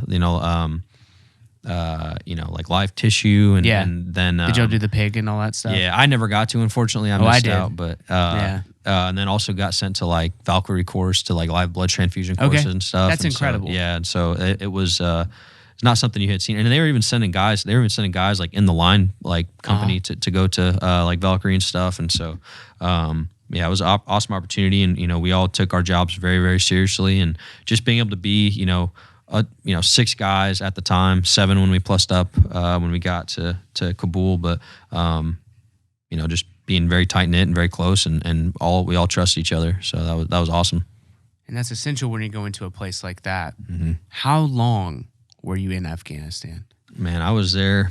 Me personally, I think I was there for 10 days, 11 days. 11 days? Yeah. I think everyone else was just up on like almost 2 weeks. But I was there from when I landed to getting pulled out, or I guess I got pulled out on the 28th. So, we'll call it 12 days. Something like that. You can call it whatever you want. Like 10 when I got hit. So, it's something I think about is fucking crazy. I mean, that's 10 days in your life's completely different. Yeah. The whole world's different. Yeah, the whole world is different. The whole fucking world is different. Every single veteran that served in the United States during the GWAT's life was altered in some way, or their family, or people who. I mean, I can barely talk about it. It's crazy that and it's I mean you posted something just like yesterday, or we talked about it briefly too, but like the whole like Marines have the highest suicide rate in any branch. I mean, that's a lot of that. Like a lot of those suicides spiked. I mean, for veterans, nationwide from the withdrawal, and a lot of guys felt lost afterwards. Like, what the fuck did I go over there and do, or why did my friends die? And I don't have any answers anymore. Yeah, I don't know if I would have never left. I would have kept a base there. Yeah, I would have kept a base in Bagram. I would have kept a base in Kandahar, just like we did in Germany, Japan, and everywhere else we've ever been. We keep a position, for better or worse. I would have just made it like a permanent rotation place. Yeah, and because who's there now? Who? China. Interesting. Imagine that. Interesting. But again, I can't imagine it. But if you can just, I want to know. I want to know what it felt like to be there. Mm-hmm. Yeah. In the moment when, because to me, it's you're on the beach and there's a tidal wave coming. Is how I imagine it. Yeah, I mean that's a good. Haven't heard that analogy before, but that is a good description. I'd say it's because you were there 10 days, but you're smart enough and sharp enough to know like there's fucking danger. Yeah, right. Yeah, and all your reports and the stuff you've done, like you were watching. You were literally glassing. This is a target. We know this is happening. Yeah. You're passing those reports up. But what did it feel like in the moment? I mean, it's so one of the things that's craziest to me is that, we, as it's getting closer to the 26th, like we are, getting increasing reports of, more terrorist activity around the area. Taliban, we're getting reports of ISIS being in the area. Then the news cycles are hitting as well. Like, hey, Abbey Gate's the only gate that's open. How did you feel about that? I mean, that should have never got out, but there was media that was allowed to be at the gate. Why? Yeah. They literally named it. Yeah. It's, and people were Instagramming it. And I was like. Media, Tim Kennedy, that whole thing. But people there who shouldn't have been there that are just, getting in the way or affecting our operations as well. And that it felt like war porn. Yeah, it was. I mean, that shit is, that'll never sit right with me. But good, you can say that. Yeah. You were fucking there. You can say whatever you want. If you want to say that, dude, I'll ship that all day long. Yeah, but I was like, why? My first thought was Abbey Gate's definitely not the name of the gate. That would be crazy. Yeah, that would be crazy. It was the right? name of the gate. Yeah, it was the That's name insane. Of the gate. And then Kaya, get to Abbey Gate. Not just like DMs or text. These are things that people were sharing in real time. I don't feel like it should have been done. That's all I can think to say. It shouldn't have, and I don't know. I don't have the answer or the solution to say like what would have been the best way to prevent it. It's called River City. Yeah, I mean, that's what we used to do. Someone got injured, something happened, fucking all comms, black. It's not happening. Yeah. Game over. But yeah, I mean, it was just. I mean, as the days got closer, it went from thousands of people like coming to Abbey Gate, every however many minutes, but then it was like tens of thousands, and then hundreds of thousands of people and crowds building towards us. And I always give the reference of like if I was to fill this whole room up with sand, like that's how many people there were. Like it was like people couldn't move, people couldn't do anything. We're just trying to get through the crowd to get to an American that might, that would, hopefully listen to you if you had a legitimate reason to be there and trying to get out of the country. A lot of it was people who didn't have any way to get out, didn't have visas, didn't have passports, none of that, and so they were just desperate. Those are the ones I always talk about. Like I don't feel bad for the military age males that are just fucking like I went. I served my fucking country. Like you don't want to serve yours. That's its own thing. But now you're trying to fucking escape the country and you're trampling over women and children and killing babies and causing the death of people because they're suffocating from getting trampled on and stuff. I mean that is man, it was just pure desperation on everyone. And I had this conversation with a Marine Lieutenant Colonel recently, but he brought up the fact that something that's been lost on all of this, everything obviously everything becomes politicized so fucking fast, Yes. and some things need to be. There are fingers to point at certain people, yeah, and certain organizations, but like one thing that gets lost and all of this, and this is something he brought up to me a couple days ago, is that the fact that we knew, everyone in the whole world knew that Abbey Gate was the last gate open. Everyone knew that Marines were holding the line. Everyone knew that we were there doing that with the Taliban in front of us, with the threat of ISIS, and the fact that each and every person that went down to that canal, every single person who stood post there, they chose to stand there and stand guard, stand post, stand the watch on the wall, against the wall, pulling families out, pulling children out, while they knew that there was an active suicide bomber in the area, while they knew that there was the threat of, hey, I could die at any potential point. And every single person that operated there went there and knew that, and they still did that, and they did their job in the face of that.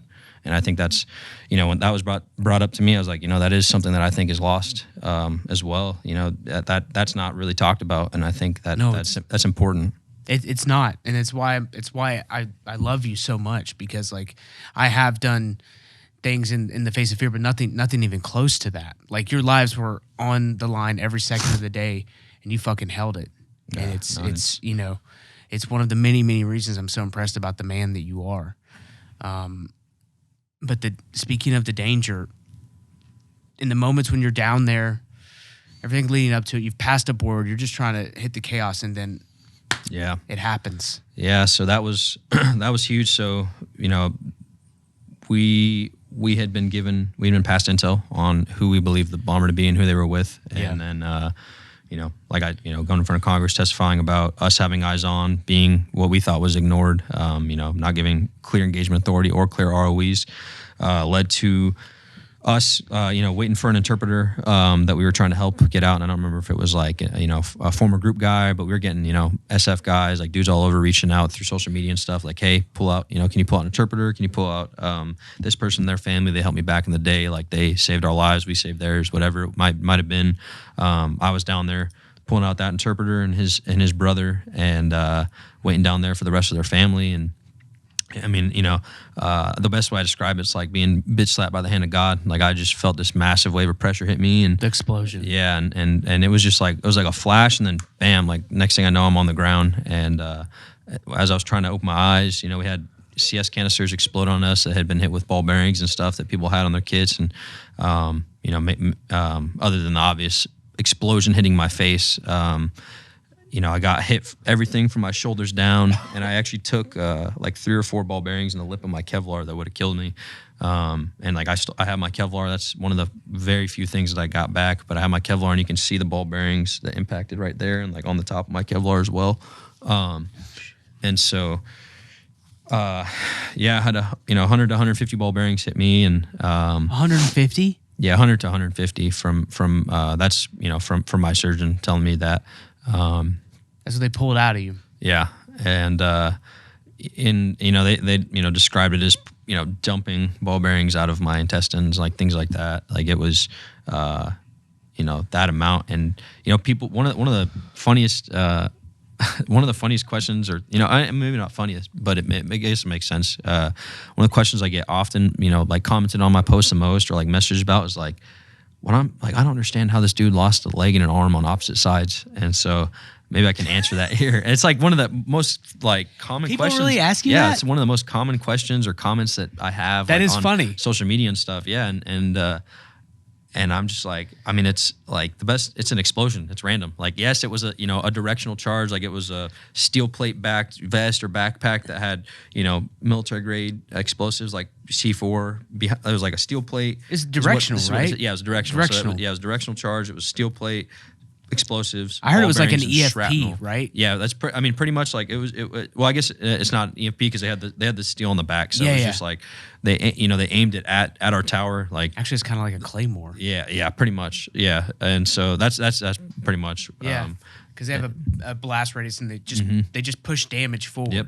Yeah, and so But people really DM you that. They're like, yeah, "Hey, bro, thank you for your service, but I have questions." Yeah, or it's more often like they commented on my stuff. And That's like, how even did he lose crazier. it? Yeah. But and so, you know, the only thing I can answer that I have to that is it's an explosion. Like it was a directional charge, but it was random. Like it, you know, ball bearings are flying every which way. There's not a set path that they're gonna fly on. Yeah. But I had an enormous amount hit me. I did have a lot hit my left side too. Like it went, you know, I had ball bearings go so fast through my wrist that it burned a hole in my radius. It didn't even crack it. It just burned a hole the size of the ball bearing, like perfect hole on the X-ray. I can show you those photos sometime, but burned a hole through my radius. I mean, went all into my arm, shrapnel into my hand. I took a bunch into my left pec. And something I think is really cool is like, you know, I have even like my tattoo over here, like you can see that scar, like they intentionally cut above it because to save my tattoo, but that's Really? Yeah, that's actually kind of cool. Yeah, and they try and do that. They try and save guys' tattoos, and they didn't used to back in the day. Yeah, no, I know, and that's why it's changed. Yeah, a buddy of mine lost a rooster on his leg. Oh man. Yeah. I had a buddy who he was in a motorcycle accident, and he lost his entire right arm, and or left arm. Fuck. Don't hate me. Whatever arm it is. But he like I think his whole arm was sleeved out, and so he lost like the whole thing. But yeah, there wasn't that's its own thing in itself. Yeah, but, that's crazy. Yeah, and that's so crazy. I had this Tempus Fugit Memento Mori. So time flies, remember death. I got that when I was actually a boot in Bridgeport reading the Warrior Ethos for the first time, and I was like, man, that's a good boot tattoo. Yeah, though. No, and mine was 0311 on my wrist. That's actually solid. But yeah, I had on my left breast, this was the first tattoo I ever got as my buddy Ritter convinced me to get, as he was getting a tattoo one night, and we're in San Clemente, and he's like, yeah, man, I'm going to get you to get your first tattoo one of these days. And then I was in there and was like, man, all right, I'll get it. And so I got, I'd rather die on my feet than live on my knees. Hell yeah. And I took ball bearings all into that tattoo. And so like, they're on my Instagram and stuff, but the picture of me laying in the hospital bed, and I've taken, I've got those holes in my chest on the words, like on the S and stuff of knees. Like, I think that's one of the most profound pictures that I have of myself being wounded. Is like, it's just. Please send it. We'll put it in the thing. Yeah, because I want to share that. That's. It's cool and just impactful that I've tried to. I've tried some of the tattoos. Well, I've always tried to get meaningful tattoos, but that makes one of us. Yeah. So I mean, I have like silly ones, but they also have meaning behind them, I guess. Yeah. But, well, I mean, dude, it's yours. But well, speaking of Walter Reed, and again, it's not because I don't want to minimize the story. You did a very incredible retelling of this on the Sean Ryan show, where you really go into the detail of that, and it's we don't have the time to do it justice. But if everyone who hasn't heard it, go check out Tyler's episode on the Sean Ryan show. It's absolutely incredible. I appreciate that. It's one of the most fucking best pieces of storytelling about the war I've ever heard in my entire life, and I can't recommend that enough. But one of the things I remember from it in particular is, so all this stuff happens, you're injured, and you're Walter Reed, and you're there with your family and friends. Yeah, and someone tries to shake your hand. Yeah. So your right hand. Yeah, my right hand. So that was which was gone. Yeah, gone at that point. Yeah. Okay. So I had my arm was pretty fucking mangled, and they amputated what was left of it in Germany. In Germany, you did the path, so you went, Afghanistan, Germany, Walter Reed. Yeah, and so then we landed, went to launch stool, and then went to Andrews Air Force Base, and so then got driven up to Walter Reed, and I was at Walter Reed, and it was like maybe the second day I was awake, sometime in that first couple days. They're asking me, like, every single fucking politician and general is trying to come in and like, hey, let me go in there, and I keep getting all these requests to ask and or requesting and like, hey, so and so wants to come see you, hey, whatever, and then they're like, the president wants to come meet you, like, do you want to see him? And I was like, what? I was like, the president? And they're like, yeah, like the president. I was like, the president of the United States? They're like, yeah, the president of the United States. And I wasn't thinking about it, and I've talked about this before, but I wasn't comprehending like who the president was. You're in a hospital, probably high out of your mind. Yeah, and that too, and like obviously I'm drugged up too, but I knew what was going on, but I told him, I was like, hey, like, yeah, I was like, I don't know why the president would want to meet me, but yeah, like I'll see him, and so I asked him to hold all my drugs and all the opioids, and so I could be coherent and like just coherent, and so time starts going by. My mom's waiting there, and their doctor's like, "You sure you don't want to hold your drugs?" You keep trying to give me pushes, and I was like, "No, like I'm good. Like I want to be able to speak clearly and understand what's going on."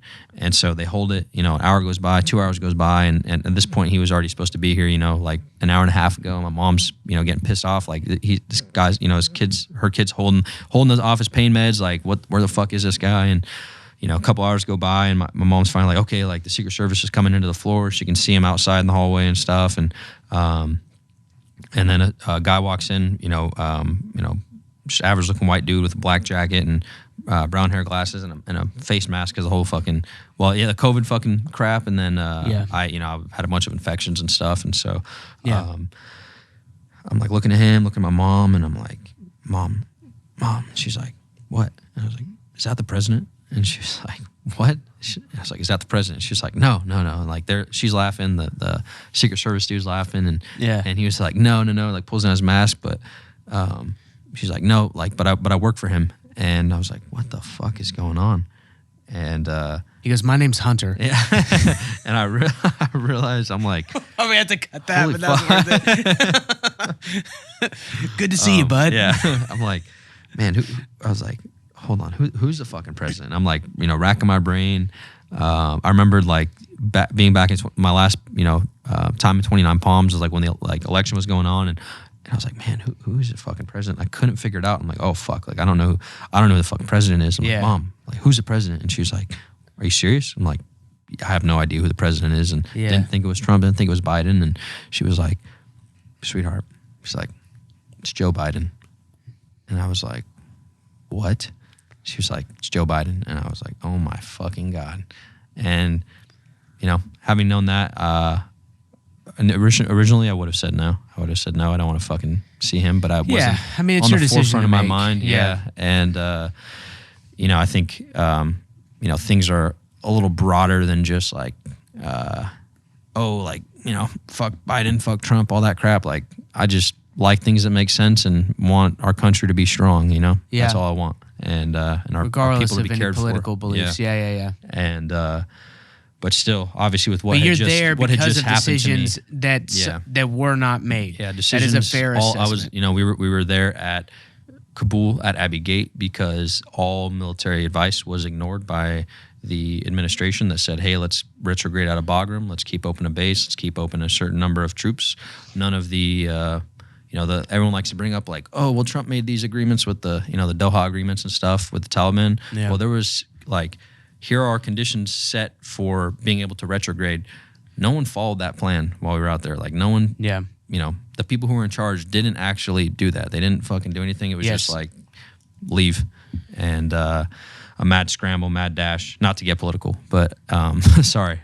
Dude, no. Hey, man, this is your life. You're living proof of these events. So if anybody has anything to say about it, they can shut the fuck up.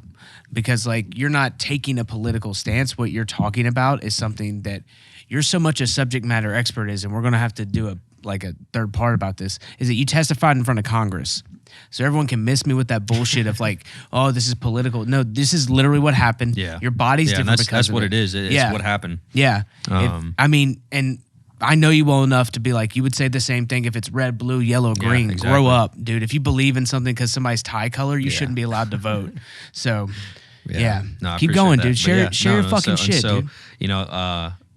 The advice was ignored. All the military advice that said, hey, let's do it this way, that was ignored, and we did it, the way that it was done. And so... But he comes in there. he comes in the room, and, I'm just kind of like, oh, fuck. And, he comes in, Jill Biden comes in, they have a little camera crew and stuff, and Jill goes and, like, hugs my mom. He comes in and, like, I think shook my mom's hand, and, my buddy Ritter's in the room, too, and he's comes over to me and just like leans down and like sticking out his right hand to shake my hand, and I'm like, all I can do at this point, like, my arms like up in a cast and in a giant foam block, and I can just move my head and I can talk. And I'm just looking at him and he's looking at me, and I'm like, I don't have an arm. And he's just like, oh, and just like stands up and then like goes over to the left side of my bed, and my like fucking like this much of my fingers are showing, and goes up and he just like grabs them and just like shakes my fingers. He doesn't even say anything like how's it going, and or like I don't know. I'm not even like I wasn't looking for a thank you or anything. I just, this is just kind of what happened very abruptly, and shakes my fingers, and I'm just like, what the fuck? And I'm not laughing at you, but no, like, I get it. How many people came in the room and they couldn't have been like, hey, he doesn't have an arm. Yeah, well, like have a plan. Yeah, I know that they do that. Yeah, they're supposed to. They're supposed to be like, hey, he doesn't have an arm. Yeah. If you're gonna go over there, like put your hand on his shoulder. Yeah. Right. I've guys who missing legs, like usually the commandant or whoever gives you a Purple Heart, they're like, do this stuff, but like obviously that wasn't in place. Yeah, no, and so consistently plans weren't followed, is what you're saying. Yeah, consistently, and he pretty much immediately started talking about his son and his son's service and what his son did. He was a Marine, Bo. His son served honorably. Yeah, and then I believe it's Bo. Is that it? I think so. Yeah, it's Bo. And then talked about didn't really like say anything else. My mom was just like, quite abruptly like, excuse me, lose my place a little bit. He comes over and then he like says, talk to my mom a little bit. I don't know what they were saying, but then he like leans over me and like, just like right in my face, like this close, like me to the mic. And he's like, what do you want? And I was like, what? He's like, wait, no, start over. The president said that to you? Yeah. The Biden said that. He's like, what do you want? And I said, what? He's like, what do you want? And I was just like, I don't know. I just want to be me. And like, I told him that and he's like, huh? My mom was mad, waiting for hours. I was holding off my drugs. They're not even being considerate in any form or fashion to what had just happened to me and to my family. And it didn't feel like it anyway. And my mom's like, he said he just wants to be himself. And he was like, oh, okay. And like stood up and then that was that. And then, my mom's kind of telling Jill, like, they're like, if anything, do you need anything? And she's like, you better fucking take care of him for the rest of his life. And she's like, that's all that's important to me. And, Jill made it seem like she was going to have access to them and help. And like my mom told her that, or like, hey, like the president or the first lady's aide, like assistant or whatever, like, gave me their number. Like we have, if we need something, we can ask them for it. And, has that been true? No. And, my mom has reached out a few times, even tried like having a meeting with like who she got set up with about some legislation she's trying to get passed to help children and help business owners who have, if you're a business owner and your son or daughter gets wounded, ill, or injured and has to get sent to the Wounded Warrior Battalion or to the hospital and they have to get taken out of their business and be a single mom of 3 providing for all of them, or well, 2 at the time, but like she was taking care of me physically and all that and being my advocate at the hospital and then taking Your care caretaker. of my siblings. Yeah, she'd be my caretaker and she'd be my mom. And she was like, hey, like there's no financial support that's available to single mothers that are business owners that have sons that are, whole life just got flipped upside down. And she moved across the country to stay with me for, 7-8 months and my siblings. And then, she was like, I want to pass legislation, essentially, like put stuff in place that, people who are business owners or single parents or stuff, they have more help from the DOD. Because that's the thing, there's all of these incredible organizations like Semper Fi Fund, Ranger Road, all these big ones that do so much. And it's incredible that they're there and they've, helped millions or hundreds of thousands of veterans with millions of dollars worth of adaptive equipment, vehicles, houses, all this stuff, but there shouldn't be a need for that. The DOD should be the ones paying for that. They should be the ones supporting that. I shouldn't, Semper Fi shouldn't have, even needed to like be around to, help cut me a check to help pay for some of my truck, things like that. Like the DOD should be the ones taking care of that.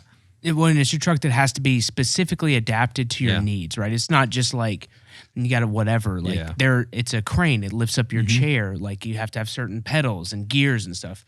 Like I say this all the time, and it's one of the things. It came to me. I don't know how it came to me, but it just came to me, and it's one of my favorite signs. And I hate that it's true, but it is. And it just says, "We always seem to have enough money for war, but never enough to cover the cost." Yep. How does that work? Yeah. I don't know. I don't know how that works. I don't either. I really don't. We can send them, but we can't deal with the burden of it. And I believe it was President George Washington that said, "A nation is judged by the way it treats its veterans." Yeah. And it's true. That's one of the things I think about a lot now as we're sitting here, both of us, and want to take just one more break. We're going to try and touch on what you're doing now, man, if that's all right with you. Yeah, of course. And all the stuff you're doing with Flatline, hard goods, incredible knife that I got, custom made. And man, can't thank you so much. And I appreciate it, man. I love you, bro. Thank you. I love you. All right. We'll be right back. No, we were talking about your injury and you're at Walter Reed. Oh, yeah. And stuff. And so again, you've had how many over 40 surgeries? Yeah, like 44. You're going to continue to have more. But I like everyone else have become aware of you honestly through like Northern Provisions and stuff. Right? Your face and your name started popping up like really, really quickly. Yeah. With all of the Marine soldiers and sailor who were in the incident as well.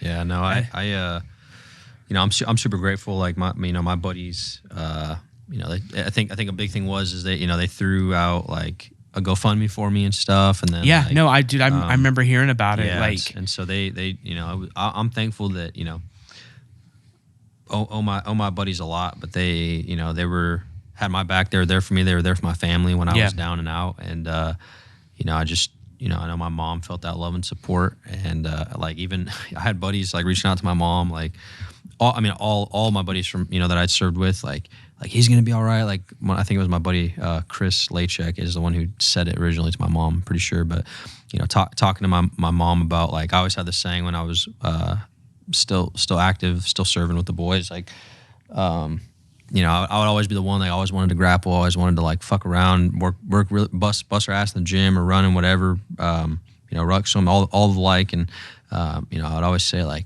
there's only two things that can kill me, and it's a bullet to the face and seasonal allergies. And like I always fucking said that shit. And because I got really bad fucking seasonal allergies, like that shit would put me down. I feel like such a bitch. I've had the sniffles the whole time.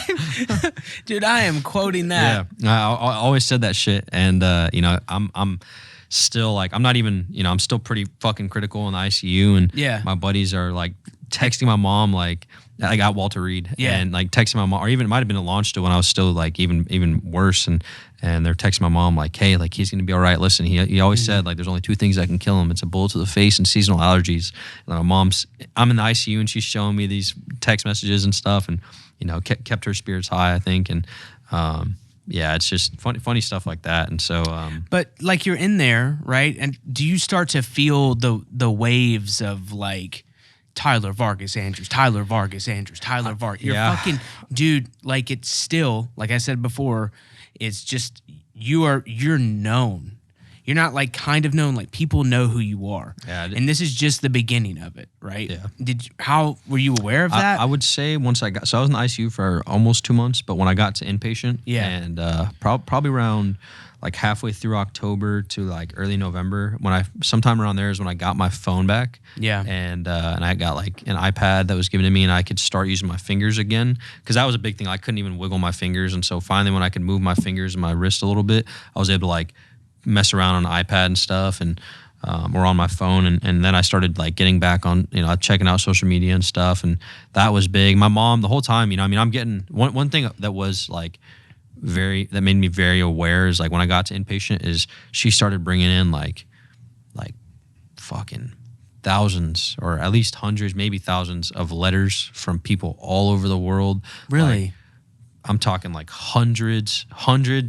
Like I've probably gotten maybe over 1,000, but like packages of people sending mail, things like that. And then, she was telling me like people were putting together like the meal train for her and my siblings, and like got like just stuff like that. So they had ease of access to be able to be there and support me, and like had access to, be able to like DoorDash or Grubhub or get food or whatever, stuff like that. And, not just be stuck on the base doing that thing. And so that was like when I realized, I'm like, holy fuck, like, at first it was like, why do these people care so much? And then I realized it was like, if the roles were reversed and I knew about like this, if I was a Marine or even just, just a red-blooded American, like seeing this happen, like I would be doing the same thing. I'd be wanting to support and help in any way I could. And it was just so surreal to see the amount of support and outreach that people were doing for me and for my family and for, others of the Wounded in Action. And it was, once I started seeing like the news articles and stuff come out, because then my mom was showing me, and then I was able to actually look around on the internet and stuff. It was weird. Like, I don't know. I never thought it would be what it is today, like what my life has grown into. But I knew very early on that I was gonna live the life that I wanted to live. Like my mom was telling me in the hospital, like, hey, like you're gonna run again, you're gonna hike again, you're gonna do this, that, and the other. I'm like, I know, Mom. Like I plan to. Like I'm going to. Like I've, who I say it now, like who I am today is who I have always been. And I didn't, like, I'm still Tyler. I've grown. I've learned. I've become a better person for what's happened to me, because of what's happened to me. And it's made me more of an understanding person, I think. Just the incident, like getting blown up and losing limbs and stuff, and just seeing so much death. I think it's made me I don't feel sorry for other people. I don't sympathize, like give people pity and stuff, but because I don't want that for myself first and foremost. But it's made me, I think, understand hardship hardship and struggle on a different medium or like a different level than I did before. And it's opened my eyes a little bit, if that makes sense. Yeah. No, it does. Fuck, man. I'm getting kind of emotional hearing the stuff that was happening with like people showing up for your family and your mom and the letters and stuff. Because for me and everyone here in this room, it's easy for us. I would say it's easy for us to care because to me, you're the period at the end of the sentence of the global war on terror.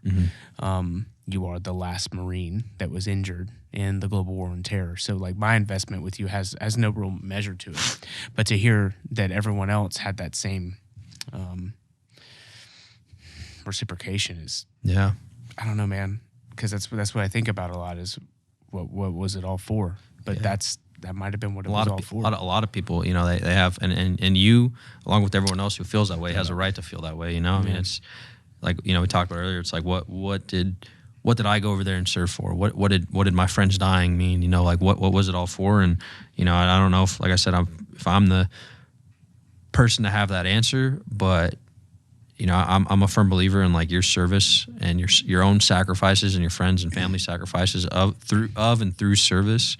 It's up to you to find your own fulfillment when you serve. It's up to you to figure out, hey, this is my why, this is my reason. And I know for me, regardless of the fucking politics, regardless of the why do we go to war, why do we go do this or whatever, fill in politicians' pockets, whatever people want to fucking say, I'm proud of my service. I know I've helped people, and I know I've changed lives for the better, and I've helped people get a life of opportunity and freedom that they will never have. And I know you've done that too. And it's just I think it's important that, you know, people recognize that like you're there's going to be a bunch of other reasons that, you know, people say why you do or don't do what you do in the military, but your service and how far you go and how successful you are, that's up to you alone. And you know, I think it's important to recognize that. But yeah, going back to the you know, my name getting out there and like who I was, I think. But it was just starting. Yeah. Right. This is my perspective. But it was just starting, and then the most handsome Marine to ever go to Congress. Well, we're gonna have to pull that up because that's actually a photo I have printed out on my wall for a back tattoo. But and a chest tattoo. I want to see it 24/7. But you then decided to go testify, and who as quickly as you can talk about like who approached you to do it, because I mean, hands down, this is on C-SPAN. Look at you. Side note, before we get into anything else, I have to say what I appreciate most about this is you treated it like, this is how I knew you were a sharp fucking dude, is you treated it like you were talking to a battalion commander, right? You're like, here's what I was doing. You give like a very, very good, you know, you start to build the background. You do a lot of world building. You walk them through like it's an op order, like you're doing an after action review, which is, it's just beautifully done. Yeah, and I appreciate that. That means a lot. That's when I feel like our world was aware of you for sure. But then everyone was like, who is this handsome, articulate, brave, courageous, like unpoliticized young man who's up there talking about the hardest day of his life? Yeah. What was that like? Man, it was a whirlwind of events and rushing to do it because, you know, I had a few people from a few staffers of Chairman McCall, the head of House Foreign Affairs Committee, reach out.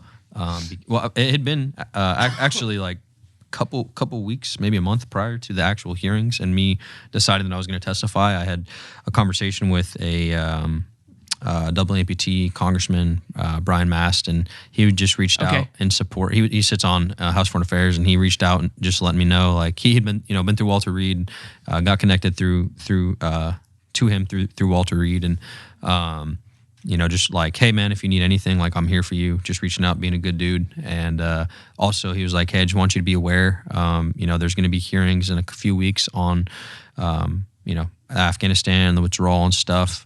You know, you can, like he wasn't like, oh, like, do you want to testify? But he was just letting me know, like, there are people testifying, like you're going to have an opportunity to at a certain point if you want. He's like, you know, I'd probably wait till you get out. But, he's like, I just want to make you aware that these hearings were happening in case no one told you, and I had no idea about it.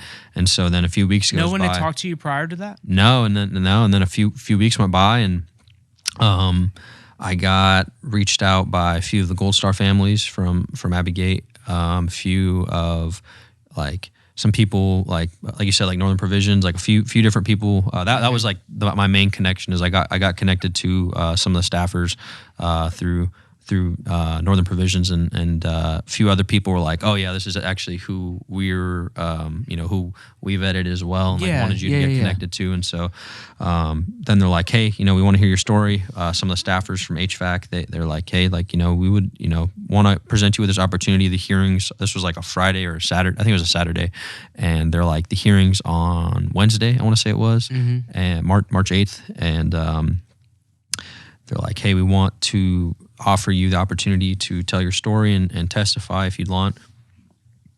Excuse me.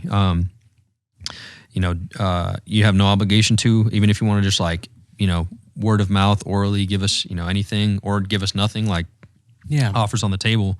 And so I was like, all right, well, I'll sit down, like give you my story on over Zoom. And so we did that thing. And then they were just, honestly, I mean, how most people are, just because of what happened specifically.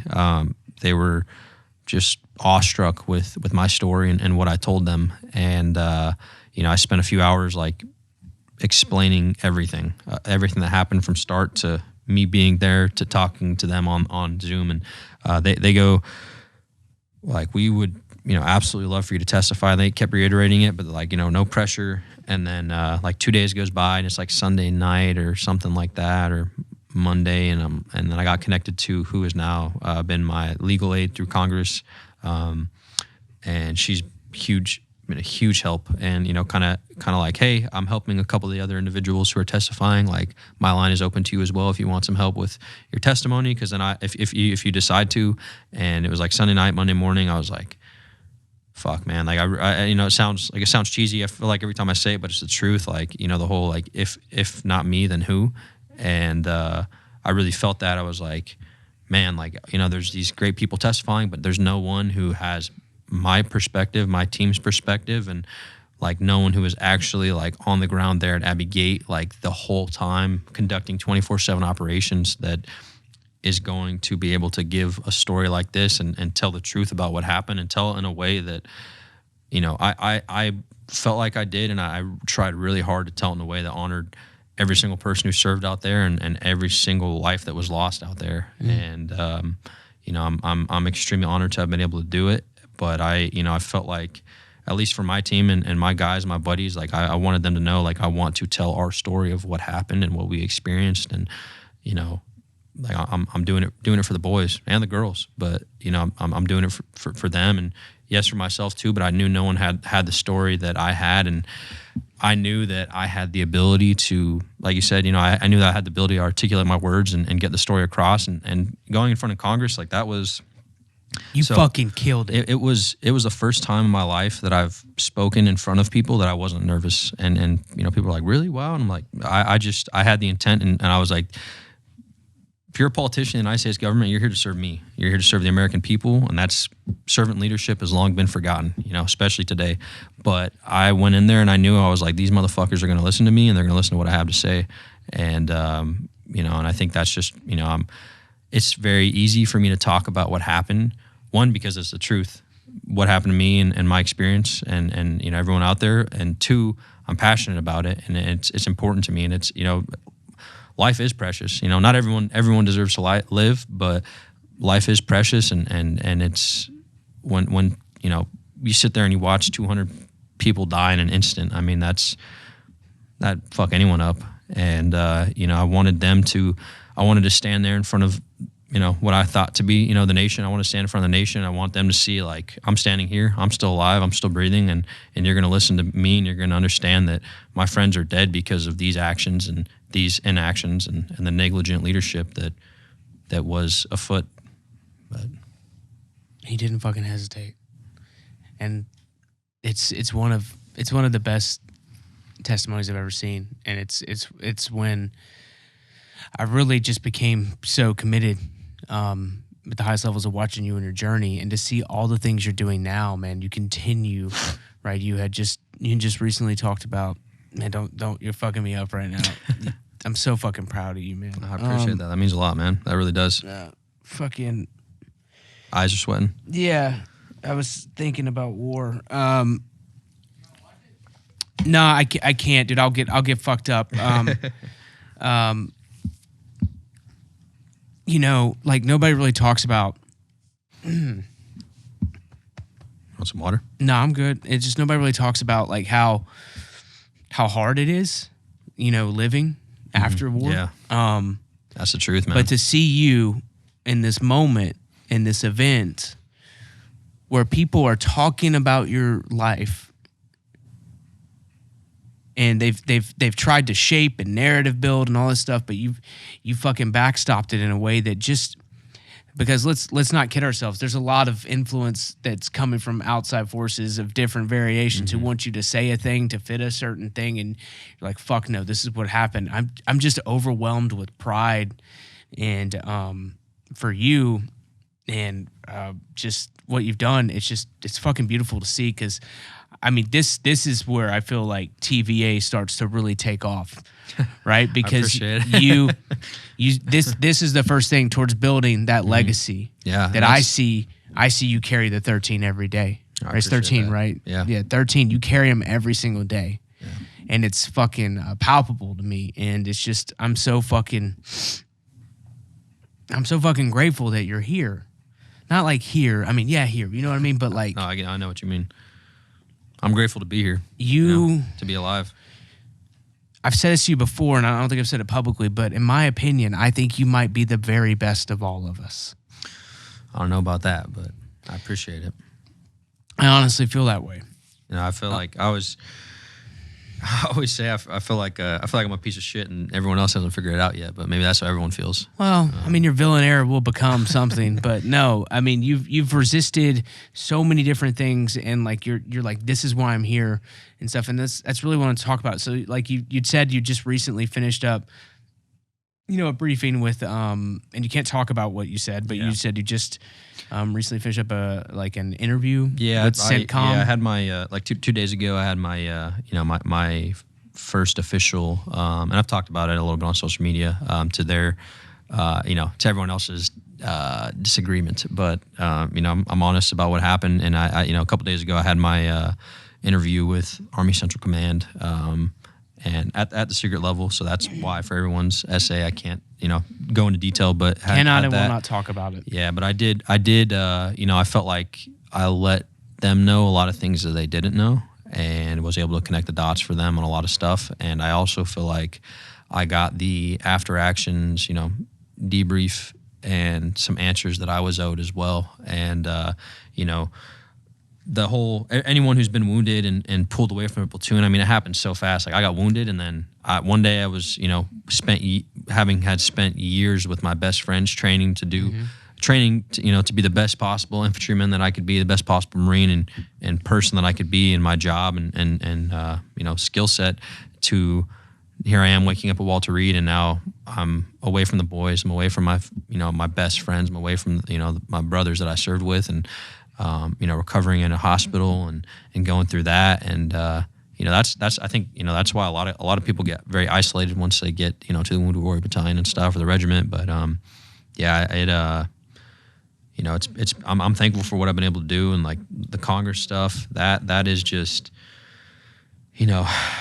I mean, like you said, my name has it's been out there. Who I am is known, and I mean, it's crazy. Every time I travel, every time I go to like the airport, I mean, I fly a lot. Honestly, I travel a lot, and anytime I'm at an airport, no matter where I'm at, in any kind of setting, all over, like people recognize me, and it's just cool, because for me, like I could care less about any attention that I'm getting, but the fact that people recognize me in the way that they do, and they know who I am, means that the story of those 13 killed in action, those 13 Americans that were killed, is being spread.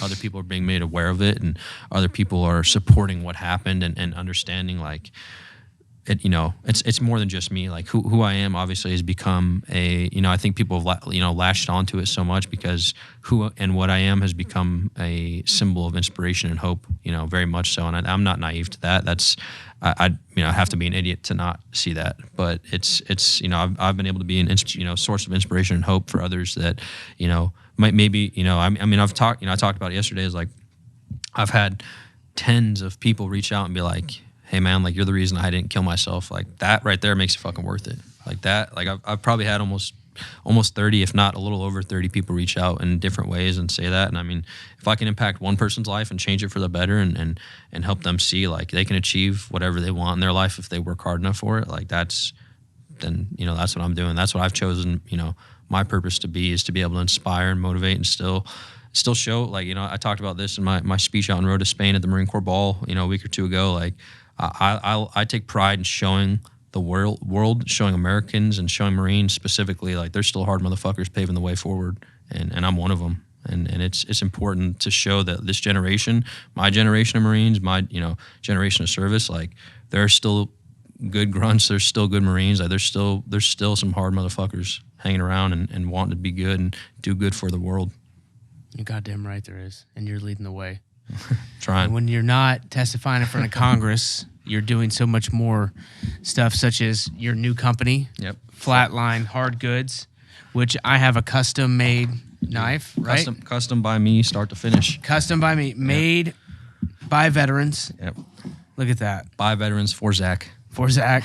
This is honestly the coolest thing I've ever received. It's that is our Marauder, is what we call it. Dude, look at that. ADCR V2. You hand carved this. I did. Yep. Bevels on it, sharpened it, made the handles, sanded it, heat treated, tempered, all the likes. Yeah, you can. This is incredible. Cut yourself on camera if you want, but no. Yeah, yeah, no. It's. I started it with my two buddies, Jake and Brian. Yeah. One Brian 375 Ranger. Well, he's all right. And then. And he's like our axe guy, does all of our woodworking and stuff. Yeah, he also has all of his limbs, so he's our muscle too. But and then Jake, he's Army National Guard, Bologna amputee now. He was limb salvaged for a while, but we met at Walter Reed, and one of the only guys that I actually liked while I was there. And he's a year older than me, but it was weird getting to Walter Reed and being like everyone else had left already. Like all. Yeah, I've heard it's a ghost town. Yeah, and like. It didn't used to be, obviously. And I was the only one from that suicide bombing, the Wounded in Action, that stayed at on the East Coast, and so only combat injured personnel there of the current generation, and everyone else, all the other amputees there, are like motorcycle accidents and illnesses. Or, they've started doing like VA. Like higher level of care and stuff, I believe is what I heard. Is that true? What do you mean exactly? Well, I mean, not like you're talking about like motorcycle accidents and stuff. Like they're taking stuff that like normally would go to like the base hospitals or whatever. Yeah, they're trying to use the technology, equipment, and resources they have there. Yeah, and so that's what it is. I mean, it's like, and then obviously it's a lot of the older generations. Like there's some Vietnam vets that are amputees there too. So that's cool to talk to those guys and stuff. But yeah, I mean, I was the young guy there, and just eating it up on the adaptive sports and getting the opportunity to get open water dive certified. Did that with Ranger Road down in Key West, and here I am. I'm underwater chasing fucking sharks around. And I'm like, what am I doing, man? Why am I doing this? Chaos, right now? dude. I talk about it all the time. Yeah. We chase chaos. Those who have been in it, we have this fire in us. It's hard to put out, and if you don't understand it, it'll get a hold of you. But I'm always out there. My hands start to shake. I'm looking for chaos, dude. Getting to skydive with the cuties out in Arizona too. Yeah, that was awesome. Shout out to Jordan. But finally, he'll get something. Yeah. I had to throw that in there for him. Yeah, finance and maneuver. Everyone needs to go there for all your needs, no matter what it is. Yeah. And especially if you're in and you want to do something with your TSP, go check out finance and maneuver. As we're wrapping up here. And again, thank you so much. I fucking love you. Oh, dude, love you too. Thanks for having me, man. Everyone check out Flatline Hard Goods. But what is... I'm excited to see what happens next, because I know the next phase is just going to be off the rails for you.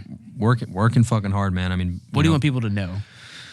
What do you want people to remember? What do you want them to take away? One sentence. Simple, man. Weakness is a choice. And, I have my whole mantra of never a victim, but I truly, it's more than just some words. Like, I truly am a firm believer in, like, you know what? Yeah, these things happen to me, but I'm not going to be a victim of circumstance. I'm not going to be a victim of what happened to me. And, man, it's up to you. It's up to you to choose how your life's going to be led. And, yeah, man, just be better. Be a good person. Just be a good person. That's it. We'll all be better if everyone can be a good person. I couldn't agree more. It's a perfect way to end it, and I dare not try to say something else. Thank you so much. Please follow at Whistling Death on every platform. Flatline Hard Goods for all your bladed needs. Thank you so much for being here, Tyler. I love you, and thank you all for tuning in to this episode of the After Action Podcast. Oh, yeah. Thanks.